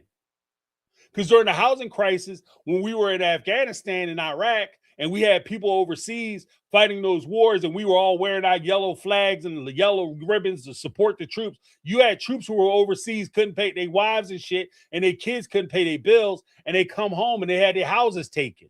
They got foreclosed on because they got caught up in the housing crisis. But we're going to pretend like shit, you know what I mean? We supporting the troops. That's the only thing that turns my stomach when some of these politicians say that, because I know you're not supporting the troops. I remember when President Obama had proposed that they increase the GI Bill, when he had talked about they were going to increase some of the finances so people who are in the military can afford housing. And I remember John McCain in 2008 came out and opposed that measure. 2008 and 2010, 2010 he opposed it. He opposed the law and stopped the law, which would have allowed an increase not only in pay, but access to the GI Bill, as well as medical treatment, so on and so forth, because he said it'll make it too sweet. It'll be putting guys in positions where they can go into the military, get an education, and they could leave the military because they have other options. We have to support, if we're going to support the troops, let's support the troops. Let's support the troops all the way around. Not just when it comes time for us to get something from them, or when we're trying to send them off to get maimed, get killed, or destroy their families. And we're sending these guys off to do things in our name. And we say we support the troops. But then when they come home, you on your damn own. And they got to pick themselves up by their bootstraps. Just saying. So this is why it's so important that we stay awake, we stay aware, and we vote. Vote, vote, vote. I said during just the last part of this, I said during I remember during the hot summer, they was always having a protest and people was going crazy. And I had said early on, if you really want to create change, expect, whether it's from your police department, fire department, ambulatory services, city hall, or whatever the case may be, show up to your city council meeting in force. Show up with numbers of people who vote. You have everybody that used to give you a little voter registration card. Have one person stand up at the microphone and say, I oppose this measure. And to reinforce what I'm talking about, I want to introduce you to your constituents. You turn around, you have everybody who you came with stand up with their voter card and show those elected officials their voting card. I bet you they listen then. I bet you they listen then. So you could stand on the steps all day. All day. You could protest. You could wear your little t-shirts. You could have your tie-dye on. You could camp out. You could talk all kinds of shit, give beautiful ass speeches, have superstars and celebrities come down and hold hands and stand there and cry with you. None of that means a damn thing. None of that means a damn thing. What hurts these people is when you have voters standing in their face saying, I will fire your ass. If this shit go left, I will fire your ass. And I'll put somebody there who's going to do what I want you to do. That was the purpose of our system, our elected official system. That's how our system should work. If you don't do what I want, we will fire you. Forget parties. Forget I'm a Democrat, I'm a Republican. If you do some shit that's going to hurt my community, you are fired. And they will listen.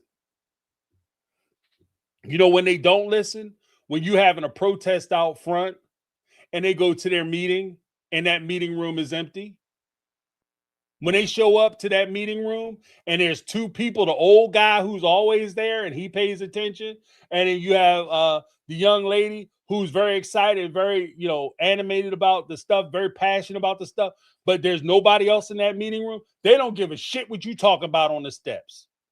They don't give a shit. So again, I agree 100% with Linda. Get involved, pay attention, get active, make sure you vote, show up on these fools. I understand it's a pain in the ass to go to some of these meetings, and some of these meetings are boring as hell. But show up every once in a while. You ain't got to go every time, but show up and make it known when you show up and let them know that you're voting and you're paying attention. Your parents used to do it. You remember when you was a kid and you would play outside every once in a while, you look up and your mom or dad looking down the street right in your face? They not just doing that to say, I'm going to beat your ass because I see you messing up. They doing that because they let you know. They letting you know straight up, I see you. And I am paying attention. You know what I mean? I am paying attention. And you got to let these politicians know I'm paying attention. Maybe I don't show up to every meeting. I might not be here, but I'm here. And let them know you show up on their ass. And to Jody's point, like I said, she never voted because she didn't think her voice mattered. If your voice didn't matter, they wouldn't work so hard to take your vote away. If your voice didn't matter and votes didn't matter because they did what they wanted to do, they wouldn't bother doing elections. You have basically what they're talking about now. We don't need elections. People already got what they wanted. We're just going to stop. We're going to suspend all elections. That's what they would do. If your vote didn't matter, once they do that, then your vote don't matter. Your opinion don't matter. But as long as they have to answer to you at the ballot box, your vote matters. The reason why they want to do all these things to limit access to the ballot is because your vote matters. There's just in closing, what I would say on that is that have you ever heard of a Faustian deal? That's where the devil comes to you, offers you a deal, and say, if you sell me your soul, I'll give you some guitar lessons. You know, that's what he did to Johnson, right?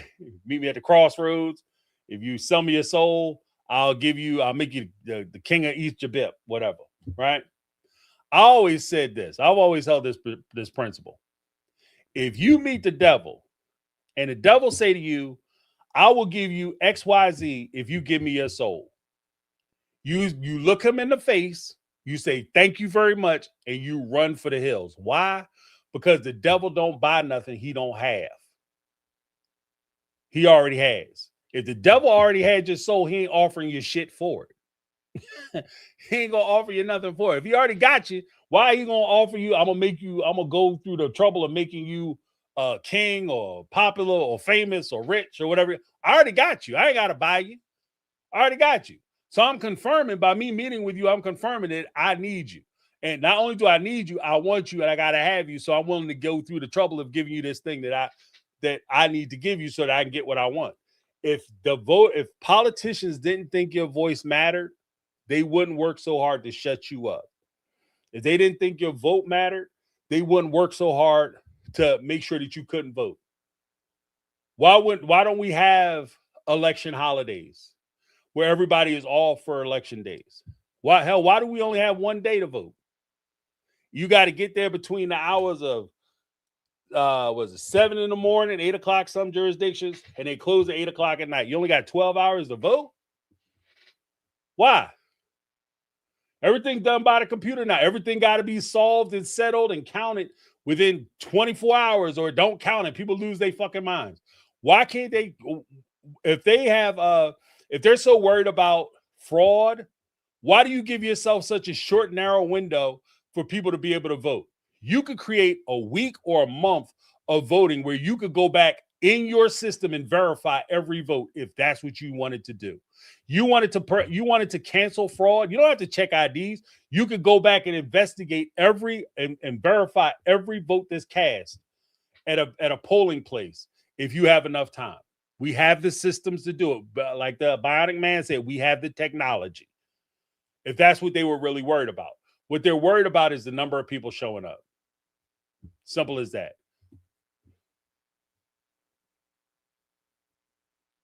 Even Jetty Jet, like if your vote didn't matter, then there would be no gerrymandering votes.